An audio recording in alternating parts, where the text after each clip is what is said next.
Welcome to Love and Beer, the digital edition. Thank you so much for joining us on this glorious Saturday evening, perhaps the first evening of autumn. We have a very exciting episode, live show set up for you, including getting you guys involved in a live tasting that will be going onto the main channel as we review one of the beers. Thank you for joining us, and thank you for joining us, Bradley. Thank you for joining us, Johnny. Well, that was some. You did some nice work with my Vibes Cam footage there. Yeah, happy with that? Yeah, give a bit of context. That was like a 15-year-old little handy cam that I bought on eBay from a guy called Derek or something, like a couple of days before the festival, and he sent it out as fast as he could. It literally arrived about a day before the festival, and I was walking around like a Wally some of the time, just recording on it. So I think that was well worth it. We handed it over to some of the lovely Morris dancers. They filmed some of the stuff. My plan was to give it to everyone and hand it around, but I got a bit waylaid in the way. But mate, Love and Beer too. How good was that? Too. What an evening it was. A night of homebrew, street food, collaborations, and Brad throwing snacks at people. And I would say getting over familiar with the fake horse. Oof. Oh, wow. Ian, thank you so much. We've had a super chat from Ian. We haven't even introduced the concept, but Love and Beer to Ian over in California. Thank you very much indeed. Amazing. Wow. How were the hearts on my face then? What happened there? What? You got hearts on your face? It went. Did that do it because I did that? No way, Johnny. Well, what? Why is it doing it for you? Am I not heart-shaped enough? Wow. Superpower. What is even happening? I've never seen that before. Holy crap. I mean, it's not even a very good heart I'm making. Dude. I was going to say try other emojis. Please don't do the aubergine one. No. Right. Thank you very much for joining us, everybody. Ian has already stolen our thunder by talking about some of the things we're going to talk about tonight. But hopefully all of you or most of you out there have the taste along pack, and we're going to be drinking our way through those beers and indeed some of the beers over my shoulder in a minute. For those that are worried, this is the drinking order. We'll be starting with Love Spreads, which was Track and Malt Miller. Then we're going to Love and Lemons, our collab with Pastore. Then Pastille, which is our collab with Two Flints. Then Brad, can you point at False Azure for me? I can get it out. No, I meant on the script. Never mind. Oh, right. I thought it was going to be clever because I've been pointing. There you go. There we go. He's found it. And then Trees of Endor to finish, and we'll be joined by none other than Damian himself once we've done all the waffly bits at the start to get stuck into all of the beers. Important things to say. You can support our channel, as Ian has already done, by using the super chat function. This involves you throwing us a couple of quid, which goes towards the running of the channel. And in return, we will not send more hearts into the atmosphere. Probably got CFCs in that by the look of them. We will answer that question at the very next break that we get. So please do use that. It supports everything that we do. If you're not already a Patreon, there's already a party happening in our Discord forum. There is a separate channel set up for people to be chatting, and it is popping off already. So you can join that for £2 a month. You get access to our Patreon Discord forum, early news on merch, and indeed some beer discounts from our pro Patreon. So please do join that, and I think the friendliest forum for beer on the internet. Nary a negative word has been said. Oh, I stand by that. Yeah, so welcome to the show. We are... Well, we're going to have to start with an apology, aren't we, Bradley? We've only gone and forgot the first beer, Johnny. So I did a really clever thing about 1:30 in the morning as we were packing up from the festival, which is like, rather than get the malt miller to send us boxes for us to drink along, I'll just take the beers home now. I'll just take them in my already heavy rucksack home on a 2-hour train journey. What I didn't remember is that Track and Malt Miller hadn't brought any cans to the festival. So we don't have the Track beer. We do not have Love Spreads. It has not spread as far as our houses. So what I thought we'd do is try all the other beers that were there while you guys get stuck into Love Spreads. So just before we bring on Damian, I am going to drink 4 beers and tell you exactly what I think of them. And Brad, you're going to join in on all of them? All of them? What are we starting on? Let's start together. Okay, let's go. Oh god, they're all similar ABV. Let's go Mighty Mountains. Let's go with the hosts. With the host, I think that's a good shout. The hostess with the mostess. Wow! Oh my goodness me! I dropped this can earlier, and I was cocky about it, and I shouldn't have been. Where have those emergency tissues gone? Bradley, what are you doing hearts again for? Huh? Because for the beer, man. Ooh. Oh, right, for the beer. Yeah. So this is the beer from our host, Hackney. It was brewed in collaboration with Burnt Mill, one of the best West Coast producers. You've gone for the Love and Beer glass. I've gone for the pints. You're going all in? Yeah, Goodness maybe. me. Well, you can buy both of these glasses that we're showing off to you. Look on our merchandise store. I think these might be the sexiest glasses we've ever made. And this might be the foamiest, omnipoloest pint I've ever poured. I'm thinking you've gone for the Mliko there. I'm going to go for it. I'm going for it. So this is called Mighty Mountains. It's a Vermont-style IPA, which means it is in the mold of The Alchemist, the originators of New England IPA, way back in 2003-ish when they brewed Heady Topper. It's supposed to be big and juicy and dank and aromatic, but it's also bitter, and it's got no oats, no wheat, none of that kind of big body to it. Just a really crisp, incredibly aromatic IPA, which is the way that New England IPAs are kind of going now. What do you think of this one, Brad? Foamy.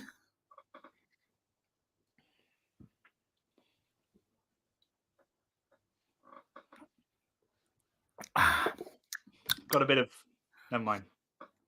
Never mind. I mean, it's a beautiful beer, mate. It's beautiful. I think it's exactly what we wanted from it. I'd want more bitterness, but I think I say that in every single episode. You always say that. I think that's perfect. I could be drinking lambic and probably saying I want more bitterness if I'm really honest with myself. Yeah. But yeah, there we go. That is Mighty Mountains. You can still buy it on their web shop. It's a delicious beer. It's got loads and loads of I would say green fruit pastel kind of character, although I don't think there was Nelson in it. I think there's Galaxy. Ash, you just said, wait, are we drinking Track? Yes, you are drinking Track. Yeah, you guys are drinking Track. Yes, we don't have Track. we're idiots. Sorry for the alarm and confusion caused. I have told the story, but basically Johnny fucked up. Bless you. Yeah, sorry, a bit of a cold. Bit of a sniffle. 'Tis the season. Yeah, so we'd love to hear what you think of Love Spreads. We'd love to hear what you're drinking if you couldn't get hold of Love Spreads like us or any of the other beers, and where you're tuning in from, because we usually have some absolutely wild locations, which is always lovely to see. Could drink WD-40 and still want more bitterness. In my head, it's already bitter. WD-40, don't know. No. After you drove my car, Johnny, when I took, because we've been to Herefordshire this week on a hop expedition. It was incredibly stressful drive with the are you on the second beer already? Wild. Yeah, I'm just taking sips of these because we've got to get through them. Okay. Yeah. I was a bit surprised when you went for the pint. When I got back into my car, my steering wheel now goes. So I don't know what he did going through the puddles, but it's not good. I was just throwing ball bearings into the joints while I was driving. I don't know what you've done, but why was I telling that? What was I going to say? I had a reason why. What were you just talking about? Damn it! This is throwing me. Don't even remember. God damn! It's because I think you just wanted to tell me in public that I'd messed up your car. No, I think it might be okay. Oh, that was it. I read online on a VW forum, and apparently it can happen if it gets jolted around too much. The remedy, Johnny, is either take the whole fucking steering wheel and everything off, or potentially spray some WD-40 down it. That was why I went there. So I've got to try and spray some WD. Yeah, go with the WD-40 solution first, hey? Yeah. I mean, it was a wild ride. Not as wild as the one the week before for me, but still pretty wild. I didn't like that country road where we saw the fork lightning in front of us. No, that was scary, man. Couldn't see shit. Yeah. Did anyone else? I'm still at that point. Anyone else caught in extreme weather? I would say it was pretty much flooded around there. Yeah, I mean, flooded to the side of the road. I was up to my wheels on my way up to Hinckley, up I think near where Damian's from. Anyway, let's keep moving because I want to get Damian on. Go on then. Right, so this is Utopian and Braybrook's collab. It is simply called Dunkel. Franconian Dunkel. So it's a Franconian style Keller beer with a touch of smoked malt. So actually, this is kind of what a lot of beer would have tasted like up until British maltsters started producing indirect fired malts. So smoky, dark, and delicious, hopefully. Really subtle smoke and raisin and spray some heady topper on that. Yeah, that might work. Someone said no, can't see it now. It's gone. I'm going for the Simon Real Ale Guide approach for beer tasting, which is necking most of it. Who's John Grant? What do you mean he's John Grant? Musician. No idea. I am the greatest motherfucker you will ever gonna meet. Okay. So this is absolutely stunning, actually. Big fan of this. Huge fan of what Utopian are doing down in Devon. All English ingredients. They've been working with Warminster to make like the perfect, slightly under-modified lager malt so that they can decoct to maximum effect. They make incredible beer. And this is absolutely stellar. Loads of kind of caramel and dolce de leche, but then cut through with smoke and a little bit of bitterness and a tiny bit of roast. That's a really lovely beer. Johnny, we've had a very good point here because no one else can drink these beers tonight. Yeah. Are they going to be available for people's purchase? Oh, I thought I'd already said they're all on the brewery's web shops. They're on the brewery's web shops, guys. I thought Malt Miller were going to put together some little packs with some of these extra ones we had, but am I mistaken? No, you are not mistaken, but they are not going to be available for a little while. So I haven't plugged that. But yeah, if you want to get all 6 of them in one pack, eventually they will be available. Yeah. Could make a great Christmas, bonfire night gift. Is that a thing? It is in this house. It is now. It is now. We offer up things to the flames, you know. We don't, but Sure. So all of those will be in a 6-pack, and we'll be offering it with this glass as well, should you wish to purchase. We've already sold like 20 of these. I We haven't mean, even announced we're selling them. these glasses are, like I was just started saying, I think they're the coolest glasses we've made, apart from all the other glasses we've ever made, which are also equally cool. But this one, look at this. I mean, my camera's terrible tonight. I couldn't get my actual camera to work. It says crispy boy, risky boy, taster boy on the side.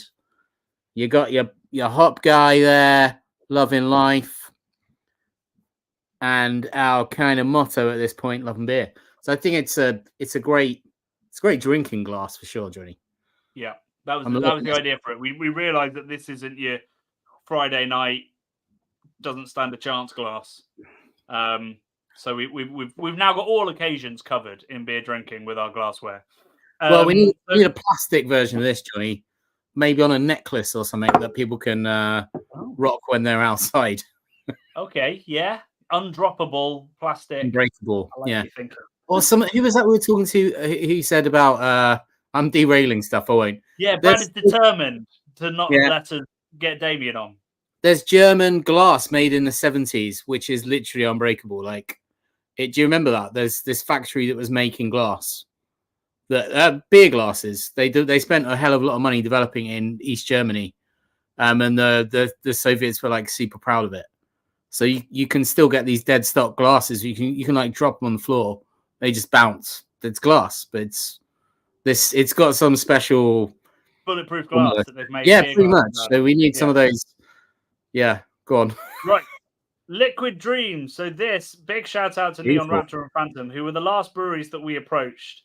And literally they had, I think, a month from the time I approached them to brew the beer, and they managed to do it and give it whatever it needed, 2.5, 3 weeks tank time. New Zealand hops are having a real moment at the moment, because pretty much all of the hoppy beers we had at the festival were New Zealand hops, and this is no different. So this is this has Nectaron in it, but also it has Strata, Citra, and Idaho 7, and it's absolutely banging. I had this towards the end of the evening. I haven't had it sober yet, and it's great. We've had some other questions, Johnny, about glassware. I've flagged that one already, buddy. Oh, I missed it. Okay, I was looking down. It was for you that I put it up there. Yeah, that's fair, Ian. Simple mug, that would be sweet, wouldn't it? Harder to design. I don't know how you actually. Oh, they do a little crest, don't they? Like you can get a circle on the front of them. Yeah. Less sort of real estate, but I'd love one of those, Ian. That'd be super cool. Pewter engraved tankard. Now you're talking. There's lots of breweries that started doing it. So Verdant, for their 10th anniversary, have one now. Northern Monk had one. Somebody else had one. Whoever's hand making tankards out there is doing very well for themselves. Were they all pewter, like metal tankards then? Oh, sorry, not pewter. No, they're ceramic. Oh, okay. Yeah. Right, final one. So this is Talk It Over. This is from our two sort of favorite new discoveries, which is Wild Horse and McCall's. They specialize in what I like to call crispy pints. So not lagers, although they do make lagers, and this is a lager, but beers that even when they're super hoppy and saturated in hop character, the aim is still to be pintable. So everything's session strength, pretty dry, nicely highly carbonated, designed to be, I guess, smashed responsibly. So this is essentially a New Zealand Pilsner with they haven't told me. Oh, there we go. Pacifica, Motueka, and German. They put German Blanc. Does that mean Hallertau Blanc? I don't know. Sounds it. But do you think we should talk about Love Spreads, Johnny, seeing as everyone else is drinking that? You got any? I mean, I'd love to, but I don't remember drinking it, Bradley. Yeah, I don't either. We drank. That's why I'm just bundling through this particular part of the live show. What does everyone else make of Love Spreads? I mean, I thought it was great on the day, but there we go. Thanks, Emma. Yeah, I'd love to hear everybody's thoughts on it. Mostly we're just getting glassware ideas. But you can, so obviously the Malt Mill have an amazing YouTube channel, especially for homebrewers, but great just in general for learning about beer. They have a whole video on them brewing it, so you can learn everything you can possibly need to know. about this beer, but essentially it's in the track mold. It's highly aromatic. There's lots of that from the yeast, lots of that from a very specific technique they use called hop bursting, which is essentially using incognito in the fermenter.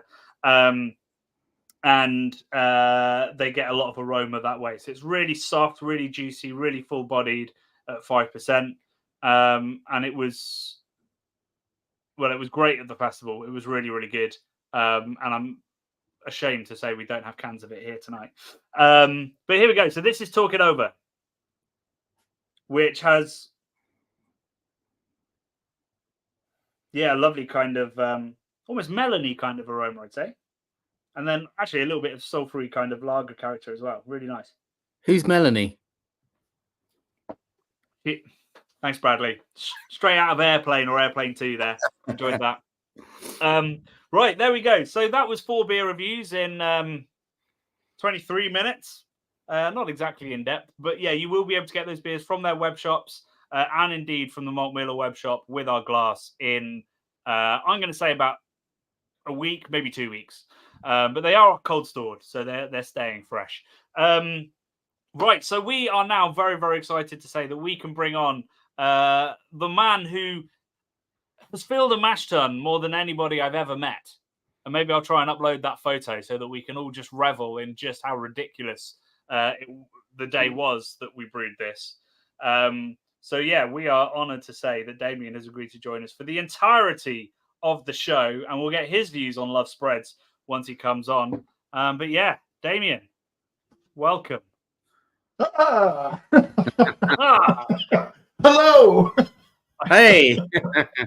I've been watching guiltily trying to get you on, and I saw you shaking your head at the idea that WD-40 is bitter with a knowing shake. No, if you ever need to spray WD-40 above your head, you are going to taste it. Right. It tastes like flinty olive oil. Yeah. So if you're caught short and you're making a salad, what do you say? No one will know. It's fine. It's a bit minerally. It will probably kill you, but it's fine. But as long as the salad tastes nice. Well, there you go. Yeah, it's fine.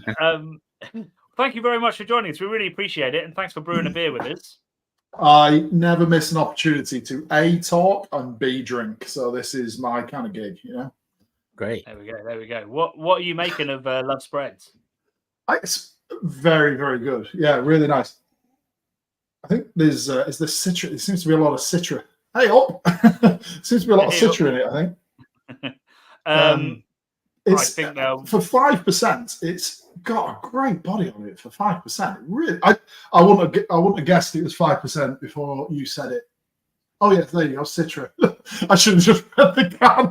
Citra Lupamax, Galaxy, and Vic Secret. Yeah, it's a beautiful beer, and track can do no wrong, obviously. So there you go. I mean, they do put lactose in their IPA, so I'd consider that wrong. But otherwise, could do no wrong. Fair enough. Right, let us know in the comments how you're getting along, because I'm keen to get stuck into our next beer. These were the emojis I put. Am I anywhere near? No. Okay, good. That's going to be a theme for the evening. Don't worry. The emojis are somewhat limited when it comes to beer vocab.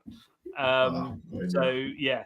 So in a couple of minutes, we are going to be moving on to Love and Lemons, our Pastore collab. But before we do, I think we need to get a tour of where you currently are, Damian.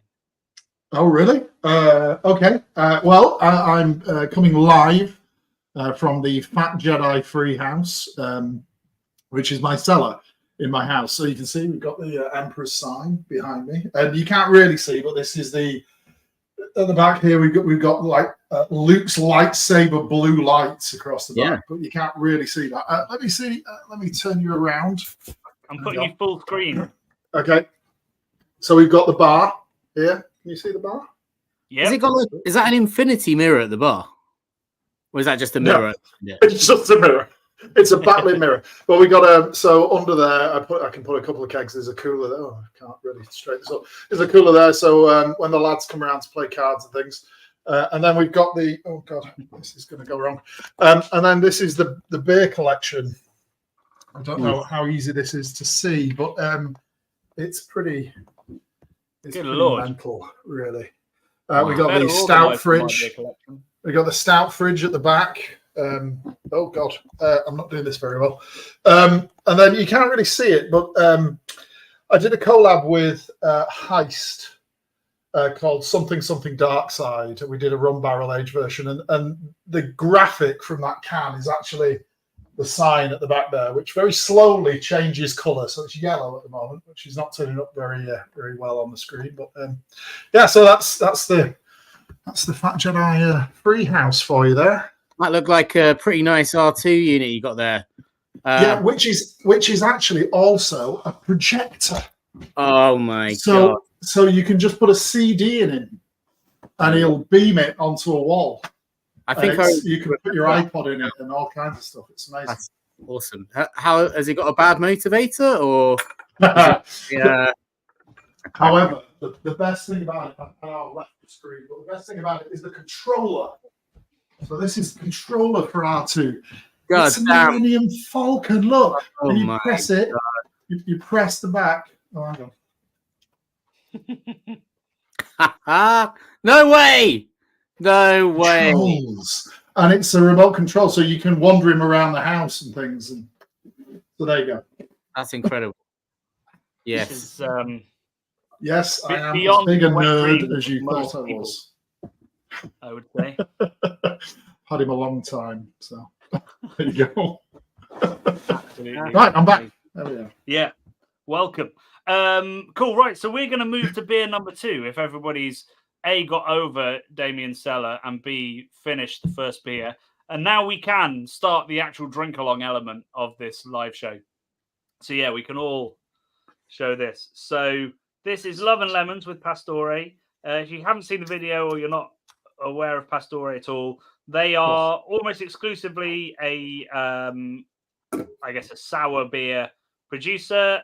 About 20% of what they make is 30% is full-on wild ales using a wild yeast culture they got in their garden. Look at the colour. Dear God, look at the colour of that. It's amazing. They did nail the pink lemonade look. Oh, so the best beer I've ever had, because you know, beer is all about where you drink it, but the best beer I've ever had, I did a collab at Pastore, and I was digging out the mash tun, and it was really hot, and the sweat was coming off me. And Dan said, "Do you want a beer?" And I said, "Yeah, just something light and refreshing." And he brought me their lemon beer. What's it called? God, Spritz. No. No. The lemon beer. It's 2.5%. It was just like that. The greatest pint I've ever had in my entire life. It was perfect. Mm-hmm. I don't know if you've tasted their lager yet, but they've started doing a lager with Sake yeast. Sorry, Sake lees, I should say. That's just that's got so good. Brad, what? How are you lighting that? It looks neon. Good, right? Pretty hard festival in the glass. Whoa. Right. So I'd love to hear everybody's comments on this one, because I think this aroma is so much closer to pink lemonade than I thought would be possible. Yeah, you can. Oh, it's incredible. You're definitely getting the raspberries as well. Mm-hmm. Yeah. So it was. I literally. This was probably the collab I had the least input in that it was literally they emailed saying, "What would you want to make?" And I said pink lemonade sour, and they just came back with like, right, Scottish raspberries, Sicilian lemons, house culture, 4%, boom. And I was like, yeah, no notes. You'd have just ruined it. You'd have just ruined it, Johnny. So it's best not to listen to you, I think. Well, what I'd have probably said, Damian, is needs more bitterness. And that's true. Yeah. I mean, to be honest, the only reason we put coconut in the Trees of Endor is because you said Brad didn't like it, so we put it in. So It's now a tradition. If we do a collab on an imp stout, coconut goes in, even if it doesn't really suit. Should put it in this as well. Pink lemonade coconut. A coconut in all of them, just for fun. Yeah, I think that could work. Oh, that's good. Stand by that. So just to be clear, do we neck all these beers as we go? Because I'm planning on drinking them all. I expect you're spitting them out or something, aren't you? So, we're not. I'm not spitting, but I'm not pouring a whole can. I'm having a pint. You're on the pint side, Fridays. No, I'm not. Well, I'm drinking more than I normally would, maybe. This is delicious. This is right up my street. Everybody knows I like a kind of rattler sort of thing going on. It's got a salinity to it somehow, which I don't know if that's perceived or what, but there's some kind of like salty kind of like thing that's making me want to come back and drink more of it. I think when that sourness kind of hits your tongue, it can sometimes give you that kind of salty kind of reaction. And yeah, you're right. I'm getting that as well. It's mad, and I love it. Andrews, that's not Matthew Andrews, isn't it? Oh. Could be. Oh, the legendary Matthew Andrews. You're in good company. People are drinking along with you. Don't worry. Thanks, Dan. Yeah, I mean, there's definitely no salt in this, but I think also with their house culture, I think all of their beers have that kind of salt and lemon vibe to it. So it's not a unique culture to them, but it's one that they buy in and they propagate over multiple generations each time. So it's very specific to them and a couple of other breweries. I think if you'd have told me this was a Gozer, I might have believed you. It's definitely got that salinity to it. No question. Yeah. There is just a little hint of like university regret of the salt lemon tequila vibe to it. A little bit of me that goes, no, not that again. Johnny, first iteration of this, right? So we had shout out Tony's Chocolonely. They sent us loads of chocolate for the festival, right? And this is what I'm thinking of matching there, Johnny. So this is a white. Oh, sorry, gone back to full. Yep. Right, we're talking. Oh, this camera's shite. White chocolate, raspberry popping candy. Yeah, man, you've nailed it. That's perfect. I don't want to be full screen on you as you snack on it. Yeah. Look at that. Look at the little cheeky bits of raspberry in there. Wow. Raspberry's a strong word for what those cheeky bits are, I'd imagine.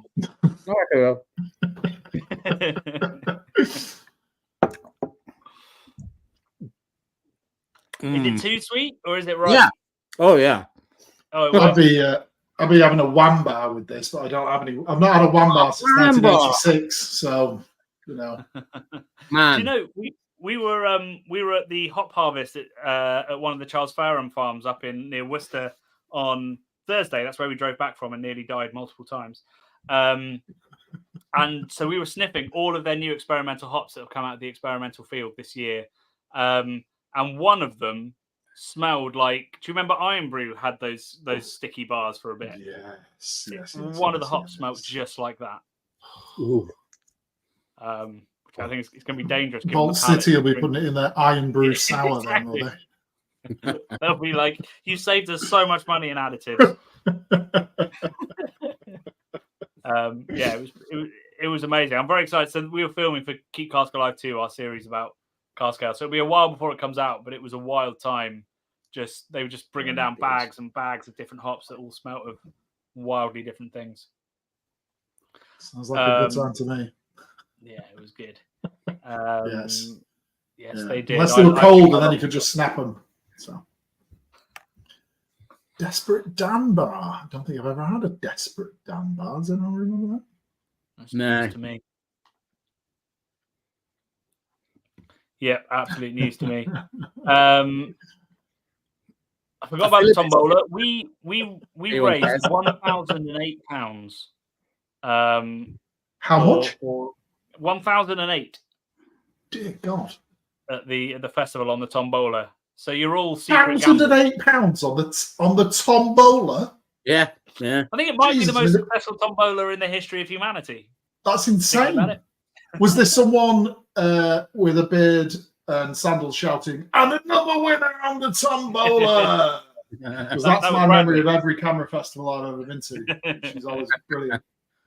We did, I think, like the second person to do it won the main prize, which didn't help with the marketing of it for the rest of the festival. No. But, So you'd have made 2,000 if that had happened. Yeah, could have done. Yeah, we should have nobbled it, Johnny. Next year we'll nobble it, mate. Yeah, we'll yeah, it will be a fix next year, folks. It wasn't this year. Yes, we are still. Well, we're not dealing with UNESCO yet on the cask ale front. We are dealing with the government at the moment, trying to get them to recognise cask ale as intangible heritage. And then once they do, we have to lobby the government to get UNESCO, to get the government to put it forward to UNESCO. So I haven't spoken to UNESCO yet, but can't you just like have a word with Emma Thompson or something? She's hangs out with them, doesn't she? Can't we just have a quick chat to her? We'll try and call her now. Let's get on the phone. We've got to hook up. Yeah, just have a chat with Emma Watson. She'll sort you out. Okay. I saw her in a restaurant in Islington once. I could call up and say, hey. I was one of the people who didn't come over and say hi. Is Emma Watson's in Harry Potter, right? Yeah. Yeah, okay. She actually plays Harry Potter. Yeah. Oh, cool. Yeah. It was a strange cast. Yeah, she was absolutely beautiful as Harry in. She was, yeah. The glasses and she looked good. Yeah. I always try and put my glasses on my girlfriend and go Harry Potter, and she won't play along. I'm not talking about in the bedroom. Those winter nights must just fly by, Brad. I'll tell you. Yeah, they do. They really, they for me, obviously, but not for her. Especially when we're snowed in. Or rained in. It seems to be rained in. Rained in. Yeah. Damian, I feel a bit sick from eating that one Tony Chocolonely. I ate about 5 before I came on, and it's pushed me over the edge. White chocolate is too much, Johnny. It's too much. Well, no, 6 chocolates is too much, I think. Yeah, but the white ones just made me go over the edge there. Yeah, they're pretty full on, the white ones.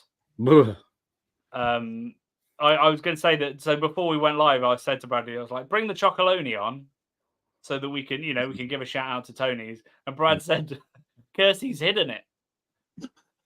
Yeah. I literally have no willpower when it comes to chocolates and things like that. So I've the last couple of months I've been trying to lose a bit of weight. I'm off the chocolate pretty much, but Johnny, like a drug dealer, handed me that box of chocolates this week, and I brought them home. My girlfriend Kirsty's hidden them from me, but I said before I came on the live show, I need to eat some chocolate because I felt so tired that I needed a boost. But she said, chocolate, the sugar won't help you, Brad. Yeah, you should have a banana or some pasta. I had a sausage sandwich and about 5 Tony Chocolonies. A sausage sandwich will wake you up. Well, it didn't wake me up, Johnny. Having a coffee to go to sleep. Yeah. I'm on the this isn't sausages these days. Have you had those? They're pretty good. They taste like a Richmond sausage, which I never liked. But as I know making of it, I'm like, do you know what? It tastes pretty good. Honestly, Brad, one of your favourite topics is fake meat. Fake meat, I know. You're always finding new fake meat brands. Yeah. Because I love burgers and stuff. And I feel guilt. I feel so bad eating them. So yeah, I've been on a bit of a weight loss crusade myself. I've lost 4 stone. You're looking real trim, man. Well done. Middle of May, 4 stone gone, 2 to go. Wow. What, are you on the Ozempic diet or something? How? I wish. No, just.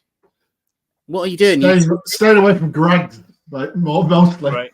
Bless Greg's. Have you dried out your imperial stouts a couple of points as well? It's all sort of marginal gains. No. That's what put the weight on me. I tell you, drinking 8 pints of imperial stout a day will really put the weight on you. I tell you. Yeah, that's the least of your worries.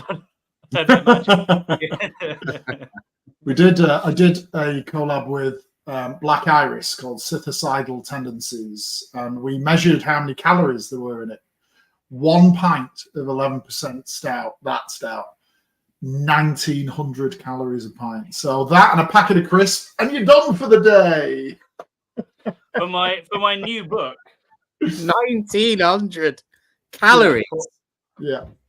For my new book, I was calculating Omnipollo's calories per pint, and it did top out over 2,000 for some of them. Because I knew the FGs and the ABVs. Oh. It's terrifying. It's absolutely terrifying. So you need to have a run. I was going to say before. Go for a run before you consume. I forget which one it was. I think I think the one that I did with Omnipollo, I think RFG was 1090 on that, and it was only 11%. But it was 1090. There was the FG on it, so I mean that's a lot of sugar, baby. Yeah, the one that I did the calculation on from Omnipollo, it finished at 1.12, which is about twice as high as most beers in the UK start. So that's good. Yeah, exactly. I thought it was a typo, and when we did our collab with them, and we tried to brew as high gravity starting gravity, that weirdly was the exact number that we could get to. We couldn't get higher to them out, and that was the finishing gravity. Outrageous, absolutely outrageous. We've gone a little bit geeky techie. I'd love to know what your entry into homebrew was for the good folk at home. Me? Oh, that's very easy. Yeah. I went to Loughborough University in 1990. And we decided that we needed to get pissed as cheaply and as quickly as possible. So I went over the road to Wilkins, I think it was, and I bought a homebrew kit, and we made beer. And it was awful. It was yeasty and terrible, but it did the job. You know, we whacked a bag of Tate Lyles in it to bump it up. God only knows what the ABV was, but it was just this cloudy, horrible, yeasty pint of muck. But it got the job done, and it cost about 2p a pint back then. You know, a long time ago. And that was my first foray into the homebrew world. And we found, though, actually, that dark beers tasted well. They looked better because you couldn't see the yeast, but they tasted better because I think the roasted malt kind of hid a lot of the terrible off flavors. But you know, the yeast back then came in a little gold packet. I think it was baker's yeast. I'm not even sure it was brewer's yeast, to be honest. But that was my start into homebrewing. Just brewing terrible beer that we could just neck at university. So isn't that why everyone got involved in homebrewing? Just, you know, trying to brew cheap pints at university. I thought that's what everyone did. I've got the shittest entry into homebrew, which is I got given a grainfather. Oh bloody! Oh, silver spoon or what? Bloody hell! So I should brew with it, shouldn't I? Got given a grainfather. God, how the other half live, I'll tell you. That plastic bucket in a Wilkins kit for $7.99. I'd say it's a far cry from that, isn't it? I mean, if you speak to my accountant, he'll be worried. But the freebies are great. Not gonna lie. When was the first time you brewed a beer that you were like, oh, that's not bad? So about 1999, 2000, I bought a book by Graham Wheeler. It was the camera book on how to homebrew beer. And he told you how to build your own all-grain brewery. And it was literally like drilling holes in one bucket and sticking it in another bucket and wrapping it in like loft insulation and stuff. Yeah. And he had a load of recipes. And it was a Batham's Best Bitter recipe. and I brewed it. It's my first all-grain brew. It's not the best beer I've ever brewed, but it was after all the kits that I'd done. I brewed this beer. I bottled it. And I primed it. It was the first one I bottled because usually we just whacked it in a keg and, as I say, got dashing distance from a latrine and scoffed it right down. Well, this one was in bottles and, primed bottles, and it was actually bloody lovely. It was, in comparison to what we had before, and that kind of sparked my real kind of love of homebrew. Went, oh, actually, maybe we can make beer that's, drinkable. But yeah, that was my first Batham's Best Bitter from the Graham Wheeler book in like 2000 or 2001 something. No, 99. It was 1999 because I was living in Loughton up in Greater Manchester. So yeah, it was 1999. So, I mean, if I could get close to a Batham's Bitter, I think I'd have peaked. I'm done. Yeah, it's lovely. Great beer. One of my favourite beers of all time is also in that book. It was called Archer's Golden, and it was the regular at my friend's bar in Loughborough. Archer's Golden, brewed down in Swindon. It was one of the very first golden ales, and it was just tremendous. It was 4.7%. It was kind of orangey, and it was just a beautiful, beautiful beer. And I absolutely loved that beer. The Swan in the Rushes was the second biggest outlet of Archer's Golden in the country after their tap room. And it was me, my mates, and the bar staff, and we got through like 9 firkins a week. Back in the good days. Back in the good old days, yeah. I was at the cask seminar this on Wednesday, and the news out of the industry is not great. Everybody's moving to pins, not firkins. They can't get through them anymore. But hey, let's drink more canned beer. Everything will be fun. Yeah. What's next? Right. Next up, we have. Oh, I didn't show my emojis. So they don't have raspberries, so I had to go with cherries, lemon, and then that was supposed to be like an old school soft drink. Looks more like a cocktail to me, but that's fine. Yeah, it's what I'm working Well, again, my soft drinks came in a plastic mug, but clearly someone who gets a grandfather just given to him has straws and lime wedges and stuff. I got a garnish with my soft drinks as a child, don't you know? Yeah. Mother, you've not garnished my Vimto. What's going on? Vimto? That was a good one, actually, to be fair. Right. We are moving on to Pastille. So, yeah, here we go. This is from Two Flints. In my mind, one of the most exciting new IPA brewers, mostly because they do things a little bit differently, not just to other brewers, but every single time they brew an IPA. So, where a lot of brewers sort of have a base recipe upon which they will apply different hops, different yeasts, or this kind of stuff, they design from the ground up every single IPA that they make. They do brew the same beer every now and then, but when it's a new name, it's an entirely new recipe. So I really tweaked this one with Alex there. And I'm really, really happy with this. I'm really happy with the fact that I wouldn't add more bitterness to this beer. He let me go to 40 IBU, and I think it works. I wore a hoodie in the same color palette as this, I'd just like to say. Oh, so I don't know if that's coming out on camera, but I always like to match my outfit to one of the chosen beers. There you go. Not everybody would have a hoodie that suited that particular color palette. So fair play to you. Oh yes. Oh well, you can't. I've just read the hops on the back of the can. You cannot go wrong with those, can you? Mm-hmm. Rakow, Nelson, and Motueka. And also, that color is just. It's beautiful. It's the yellowest beer I've ever seen. The guys at Two Flints are lovely as well.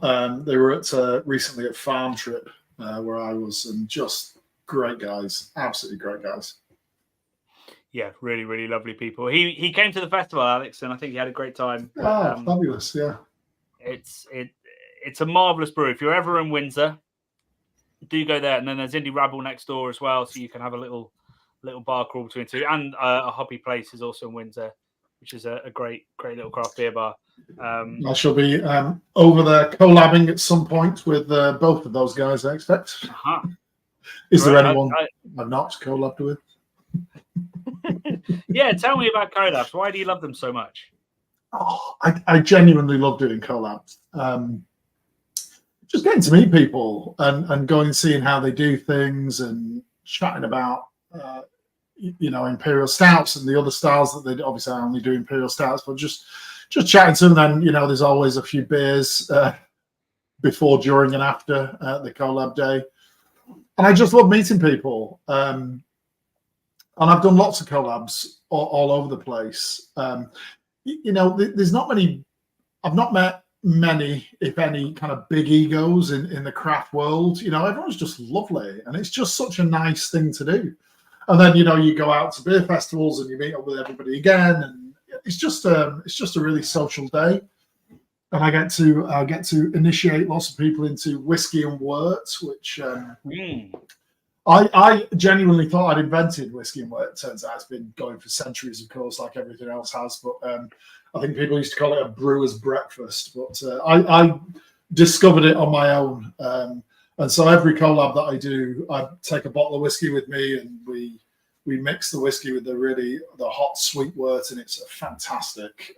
It's a great drink. If me and the lads from Bang the Elephant ever manage to get a bar up and running, that's what we're going to serve instead of mulled wine. We're just going to do whiskey and wort. So, when we do the Nottingham Craft Beer Festival every year, I take 20. I make the night before. I make 20 litres of fresh wort, and we serve whiskey and wort at the beer festival. And I sell 20 litres of wort at the beer festival every year, mixed with whiskey. It's insane. People love it. Absolutely love it. I mean, when we get to our beer. I was just looking at the photos just then. When we get to the collab we did, I've got photos of that, of the whiskey, and also of the mash tun, which I'll be able to show to people because it was an insane day. I got a bit of a reputation for destroying brewing equipment, or at least breaking it. Right. I've broken brewing equipment all over the place, to be honest, where like mash plates have buckled and the rakes have not worked and all kinds of things. So unfortunately, that's not happened for a while. But for like 2, 3, or 4 collabs in a row, it's like just knackered the brew house.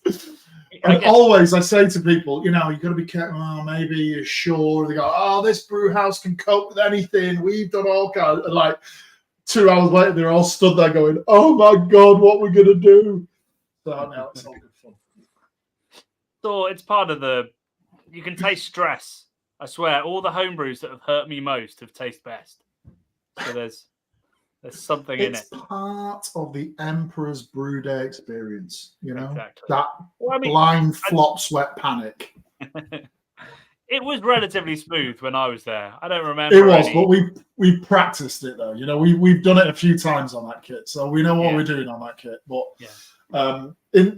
years ago when I started Emperors, actually there wasn't that many people doing imperial stouts. In all honesty, maybe one at Christmas, or we had some imports and stuff. But year-round imperial stout wasn't really a big thing. So there was breweries that I went to that had never done an imperial stout, or maybe done 1 or 2 imperial stouts. So when you say, no, how strong was your imperial stout? They go, 10%. I'm like, right, this one's going to be 14, so buckle in. We're going to need another 30% malt in there. Yeah, exactly. Yeah.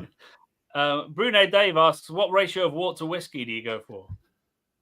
Well, it's really a judgment call, obviously, but I'm tending to do about a 50 ml shot of whiskey with probably 100 to 150 maybe wort.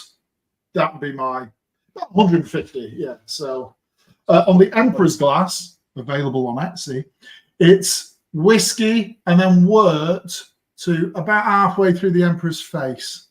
You've got to split the face. Yeah. So well, there you go. So what's that? 3-1. I wanna clear up. I think I said pastille. I keep saying pastille instead of pastel. Weirdly, when you say the word pastel on its own, it doesn't seem like a real word. But I do mean pastel because it's fruit. It's not fruit pastilles. Even in my given a grain father garnishes on my Sprite world, still pastel.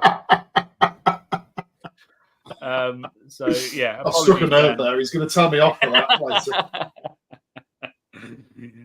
No, I mean I'm sat in front of the free brew kit that we were also given. I can't claim.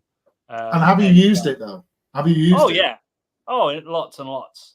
Don't you worry about that. We're currently working on going to be doing still working on the Czech lager episode, which we still haven't quite got off the ground. But batch 3 was a huge success. I think batch 4 is going to be the one we film. And do you know Lance? Do you know Lance Blackman? Don't think so. Who's Lance Doorstep Blackman? Brewing.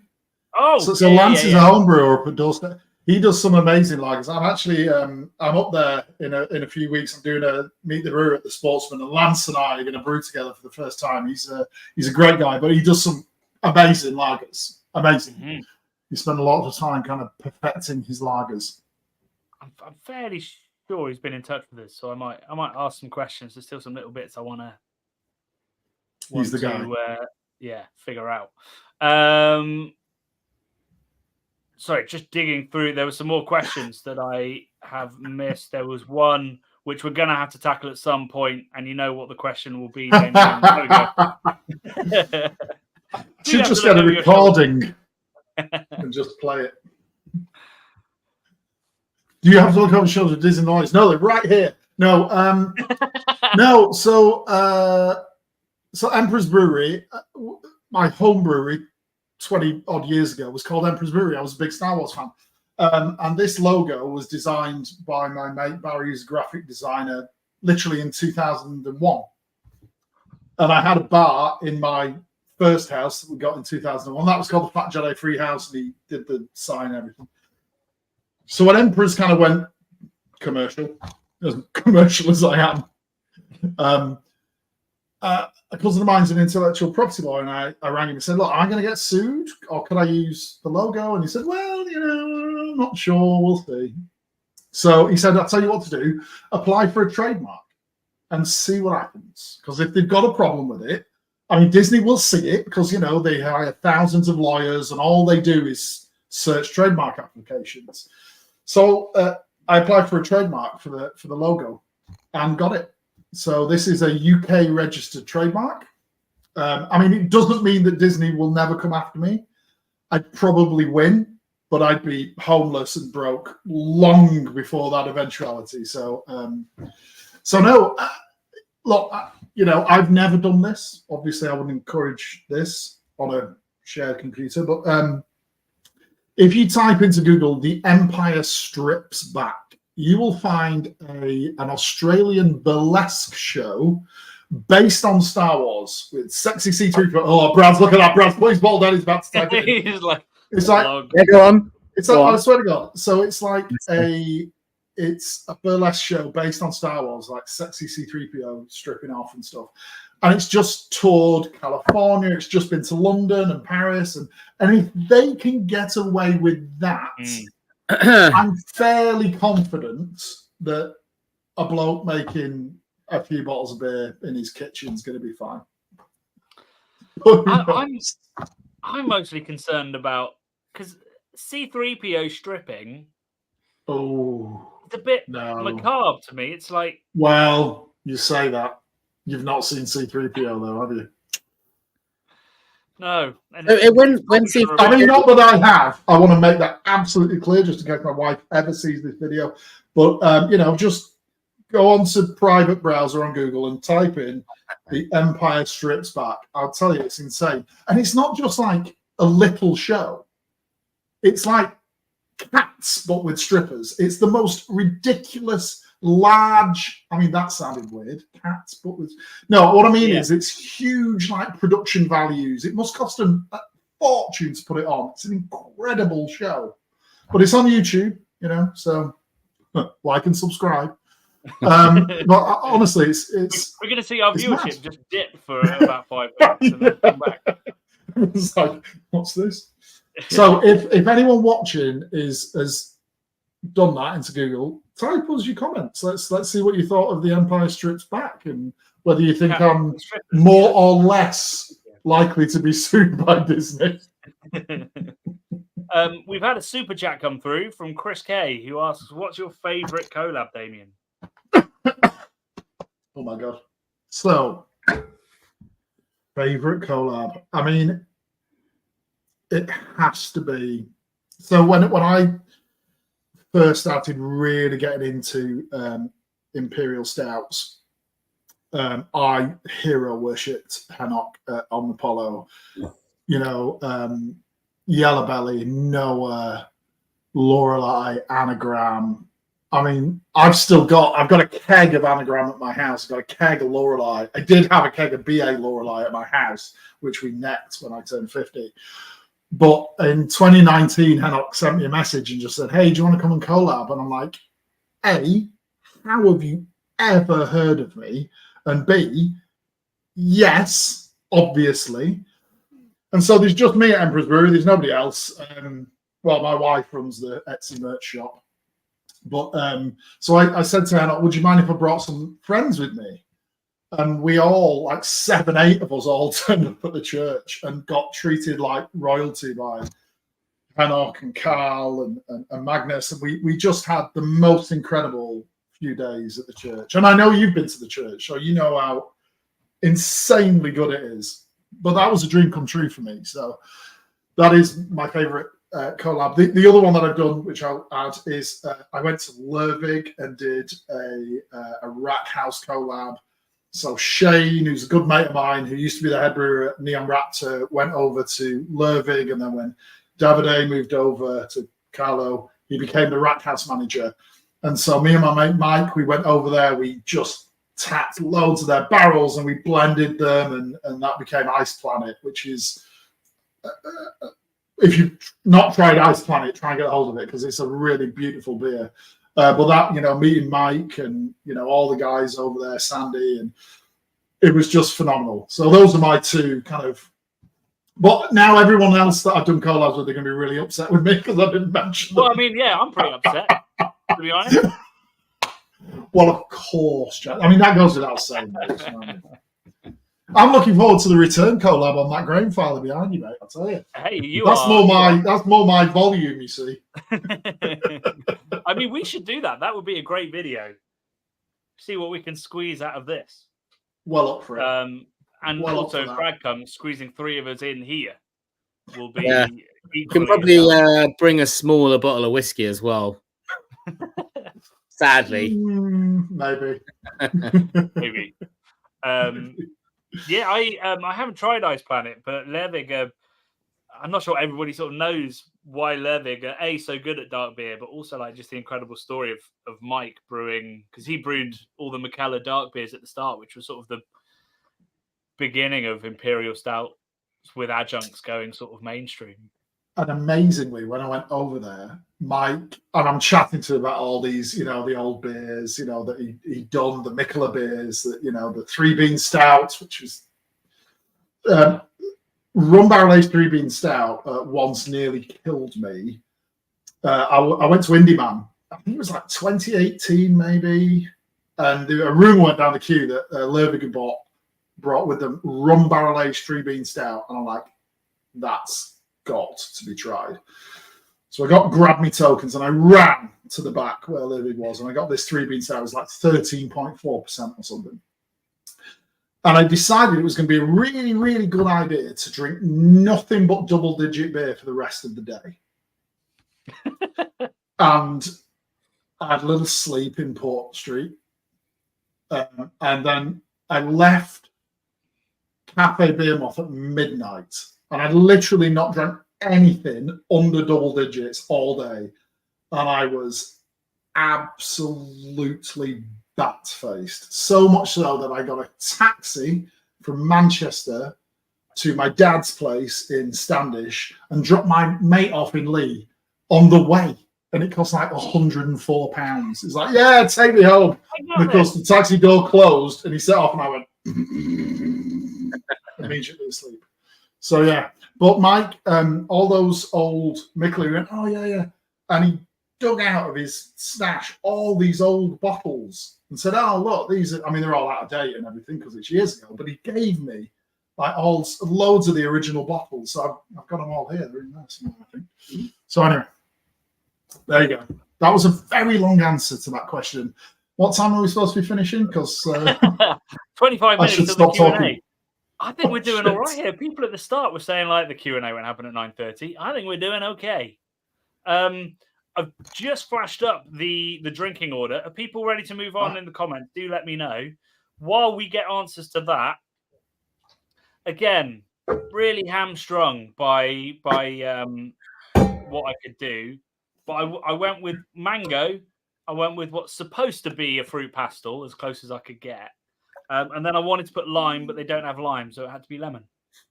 Well, that's not bad. That's you're doing. You're closing in on it there. I think slimy green fruit pastels and something overripe. I think.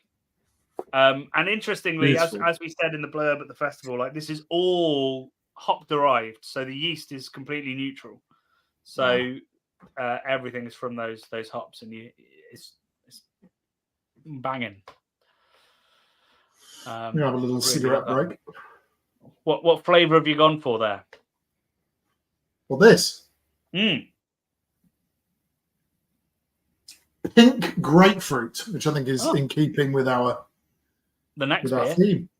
Definitely. Give us 5 minutes before you move on, you madmen, says Ben Filmbusters. Ash hasn't even had dinner yet. Oh, you need a sausage sandwich in you, Ash.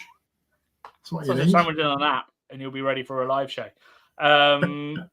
Cool. Well, yeah. Well, then tell you what, we'll do a mini Q&A while people finish up. Any questions from people in the comments about the beers, about the festival, about Craft Beer Channel, or about anything Damian has said, except for that night of the double-digit beers, because he probably doesn't remember anything else that happened that evening. No, it's a difficult one. I certainly wouldn't. Tell you what, one of the drunkest I've ever been was actually Hennock. Got us sensationally drunk. It was the first night out after my daughter was born as well. And we went over there, and he took us to just about every bar in Stockholm. Yeah. And I woke up the next morning, and we had to film, and I interviewed, and we drank a load of Imperial Stout. And then because we were staying 2 nights, it got to the second night, and I just had to excuse myself. I just left Brad with them. I just had to go home. Oh, shocking! Terrible. Bad form. Beer Bunker was amazing, though, wasn't it? I don't know what that place was called, but that Beer Bunker. Oh yeah, Aksa began with A. Akarat. Yes. Akarat voted the world's best beer bar like 5 times in a row or something. I think. Yeah, pretty good. Yeah, Akarat. So one of the things I did at Akarat, I said to the guys, "Do you drink whiskey?" They're like, "Yeah, I love whiskey." So I get they've got incredible whiskeys at Akarat, and I'm looking at these whiskeys, and they've got like 76 Ardbeg and like just the most incredible whiskey. So I picked 5 whiskeys, and the prices are expensive, but not stratospheric. I'm like, wow, that's really reasonable. I'll have an Ardbeg Supernova. I'll have an Ardbeg 76. And he said, how much do you want? And I said, well, just, a measure. Didn't realize that they were priced by the 10 milliliters. Whoa, so when he pours this, 30. So you paid like 3 times what you were. It cost me, for 5 whiskeys, cost me like 400 quid. Wow. So yeah, that was a little bit of an expensive mistake. On my. Yeah, it's an expensive mistake. More expensive than the taxi from Manchester. Exactly. Yes. But more enjoyable, I think. Yeah. Well, yeah, that's true. That's true. Right, let's dig into these questions that we've had come in. Mark Lancaster first. How do you feel about your collab with Amundsen? Had a can a few nights ago and it was amazing. So I love the guys from Amundsen, and I should have mentioned Amundsen. I got involved in their 9th birthday beer, and that was it was a collab, but I wasn't there. We were just toing and froing on WhatsApp, and then we had a couple of meetings via Zoom to work out the recipe and things. And then we did the 10th birthday beer as well. But I went over there to do the Pie Fighter, the Imperial Pie Fighter, and it's an amazing place and an amazing brewery. And like, there's only like one Norwegian who works there. Everyone else is like, South African and English, like Dutch, blah, blah, blah. I apologize, I can't remember the Norwegian guy's name, but he looks like a Viking. He's like 6'5" and built like a brick shithouse. And he's a lovely fella, but like, yeah, you're definitely the Viking in the room. But we had a great time at Amundsen. We had a barbecue out the back, and an amazing brewery, an amazing brew kit, And I thought the Pie Fighter was a really, really good beer. I really enjoyed that beer. I've still got a few cans of it knocking around, and a keg of it actually at the brewery. So yeah, lovely, lovely fellas.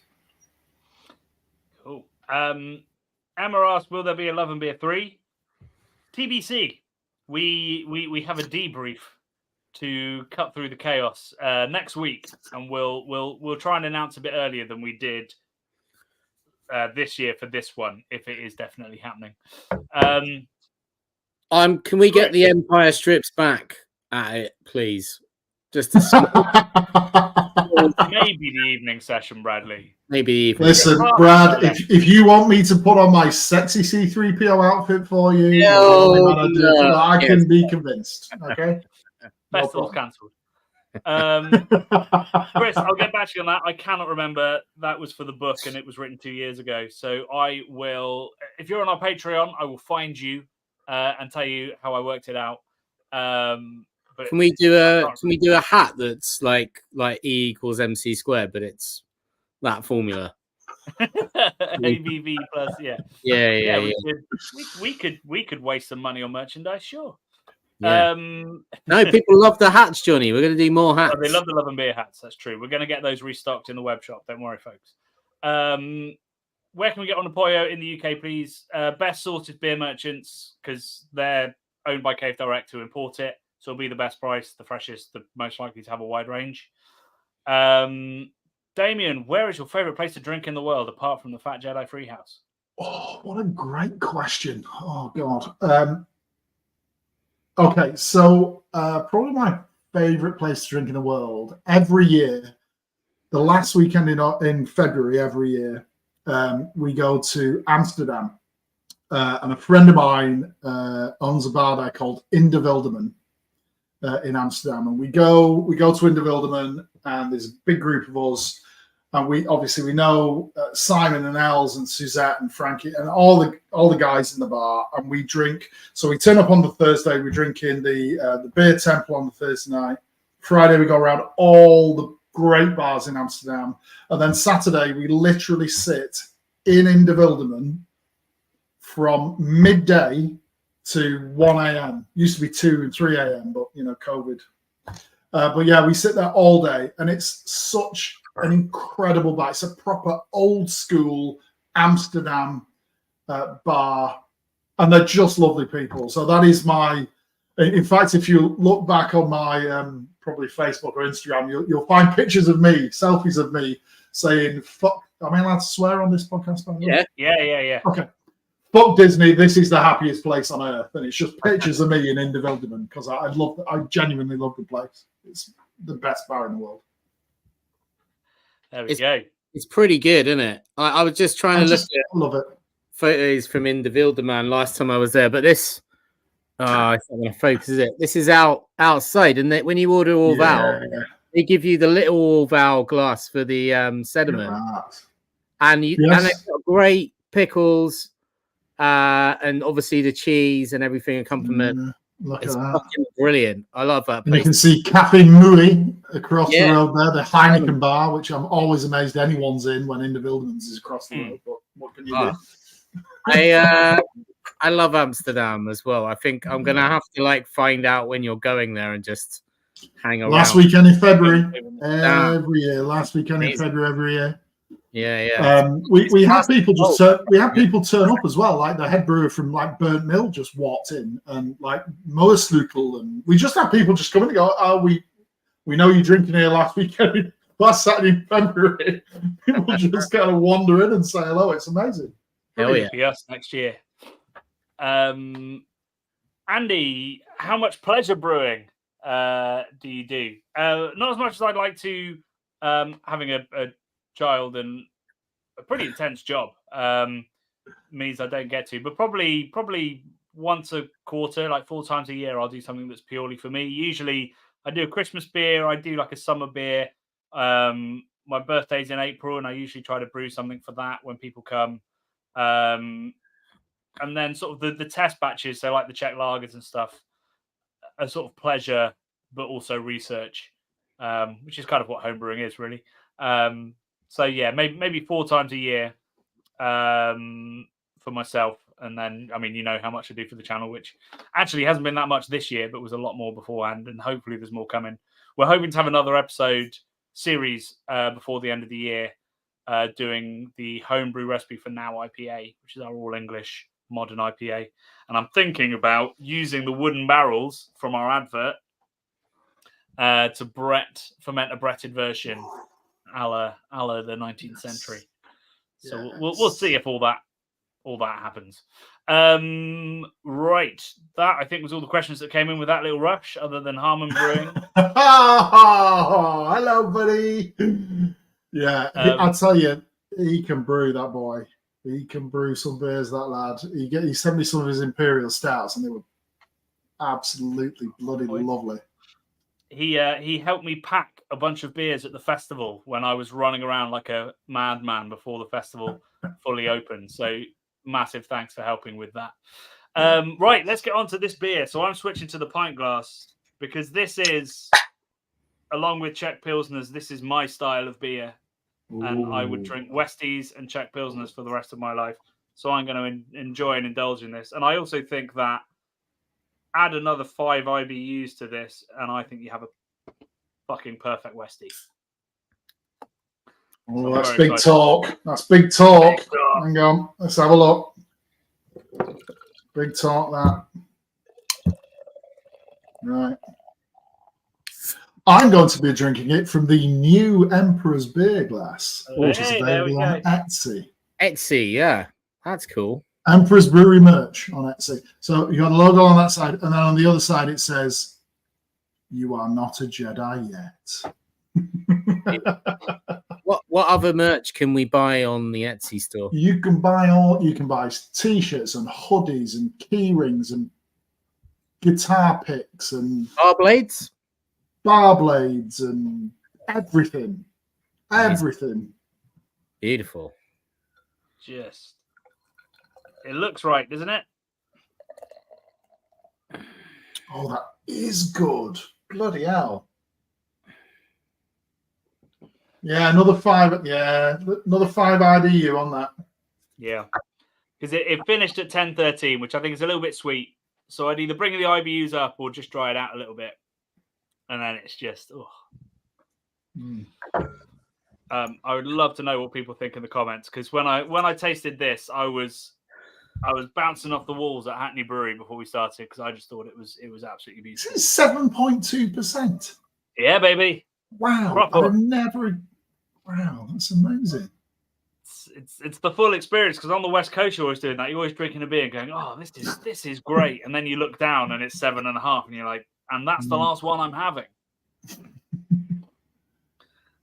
Well, actually, maybe you don't, Damian, from the sounds of things. But well, years of practice.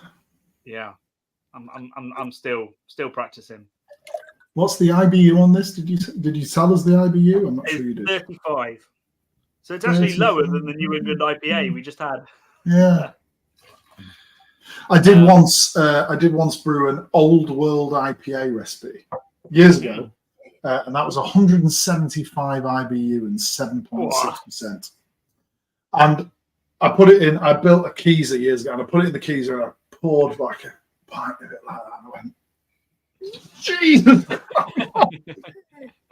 Oh, Bennett, I've got 20 litres of it, and I'm not throwing it away. So I struggled through the first pint, and I got the second pint. About halfway down the second pint, I'm like, this is because your taste buds they adapt to it, they kind of just adapt, and then you're getting all these really complex flavors and fruit and all these different things are coming out because your taste buds, although they are being attacked by the bitterness, they get over that quite quickly. And I'm gonna have to brew it again just as a homebrew, just for me, because I genuinely loved it. But everyone I gave it, it's not a beer that you can have like a sip of and go, oh, that's lovely. It's like, Jesus Christ, it's trying to kill me. But you get the New England IPA.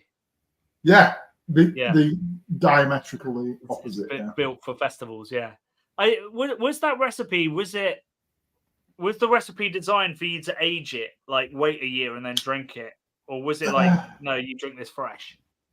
Do you know what? I don't know. I mean, I kept it for about. I think it. Because I got these little wooden Bigstons pin casks. I've got like 5 of them that I bought years and years ago. So I put it into the Bigstons pin cask for probably 3 months, 3-4 months before it went into a corny keg and carved it up and served it. So I don't know. It was genuinely, once you got past the first pint and a half, it was genuinely delicious. I mean, you couldn't serve it in a pub, you couldn't sell it to anybody, because like I say, it really did take a pint at least before your taste buds kind of equalized, and I mean, when you sat in India, you're just desperate for a beer, aren't you? So you drink anything. But I'm not sure in Hackney it would have gone down particularly well. Didn't Nicola do 1,000 IBU beer once? I seem to remember drinking 1,000. I could still taste it about 2 weeks later. I seem to remember. It's like earwax. Yeah. Yeah, I mean, like the traditional old IPAs, I think they were designed that the IBU would dissipate over the 3 months that it was in the barrel as it oxidized and all that kind of stuff. But maybe I remember chatting to the head brewer of the Dollar and talking about Arabir, and I was telling him it's one of my favorite beers in the world. Absolutely. And he said that it's a beer that you turn your nose up at the first sip.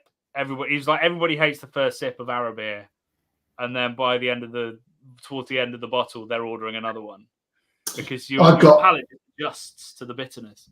I've got old bottles of Arabir in here. I don't know, 10, 15-year-old Arabir in here. I've got Erbia somewhere in here as well. Oh. Because I love Erbia. Erbia was one of my, when I was first getting into craft beer, because, Belgian beer is the first craft beer that I ever had. And De Dolly and De Rank and those guys and Rochefort 10 and all that stuff. I love Dolliver, Stillanact, Arabia, Erbia, Dulative, all those. Just absolutely loved those beers. Loved them. Arabia is probably my favorite beer in the world, and it is like somebody drank a slightly rustic Belgian blonde and then went, needs more bitterness. So very much I'm getting a theme, Johnny. I'm picking a theme out of what you've been saying tonight, to be honest. Got into beer for the bitterness. I got into beer in 2013 when it was at its absolute peak. Right, so I'm going to ask you a question, right? Based on price, availability, and quality, what is the world's greatest beer? Not the best beer. Based on price, quality, and availability, what is the world's greatest beer? Answers on a postcard or in the chat? Yeah. Tell us in the chat. Let's hear what people say in the comments first. I've got 2 answers. And I need to work out which one I want to say. Yeah, I've got first and second in this list. Actually, I've got Okay. 1, 2, and 3, but Got a third. I've been thinking about it a lot longer than you lot have. Here we go. They're coming in. Right. Pilsner Urquell from Andy Higginbottom. Okay, Augustina Hellers from Chris Monk. interesting. London Black from Rasker. No, I'm not sure quantity that one might fall down on. No, Not a lot of it's no. made. No. Quality, availability, and price. Availability. Okay. Allagash White. Harvey's I love Best. that. Just Harvey's interesting. Gersbone. Another London Black. London Black.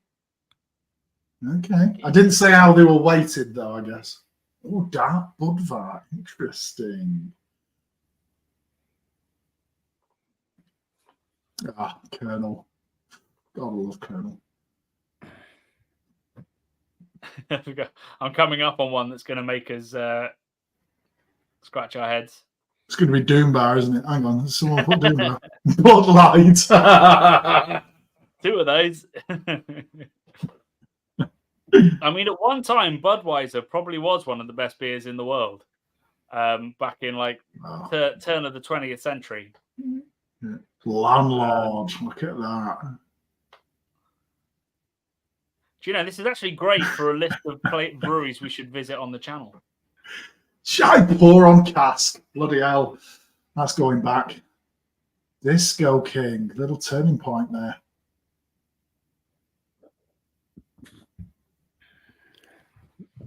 Somebody's listening. And then all London Black. London Black is winning fans. It's very exciting for the brewery. God, they are still coming in. I do have a very soft spot for Theakston's Old Peculiar, I'm going to tell you. It's a great used to drink it in the Ram's Yod, just on top of the moors near overlooking Oldham.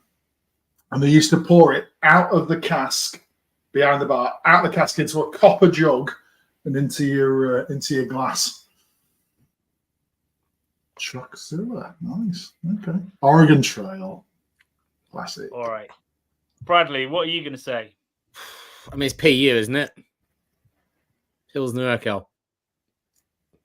Probably. That was my immediate instinct.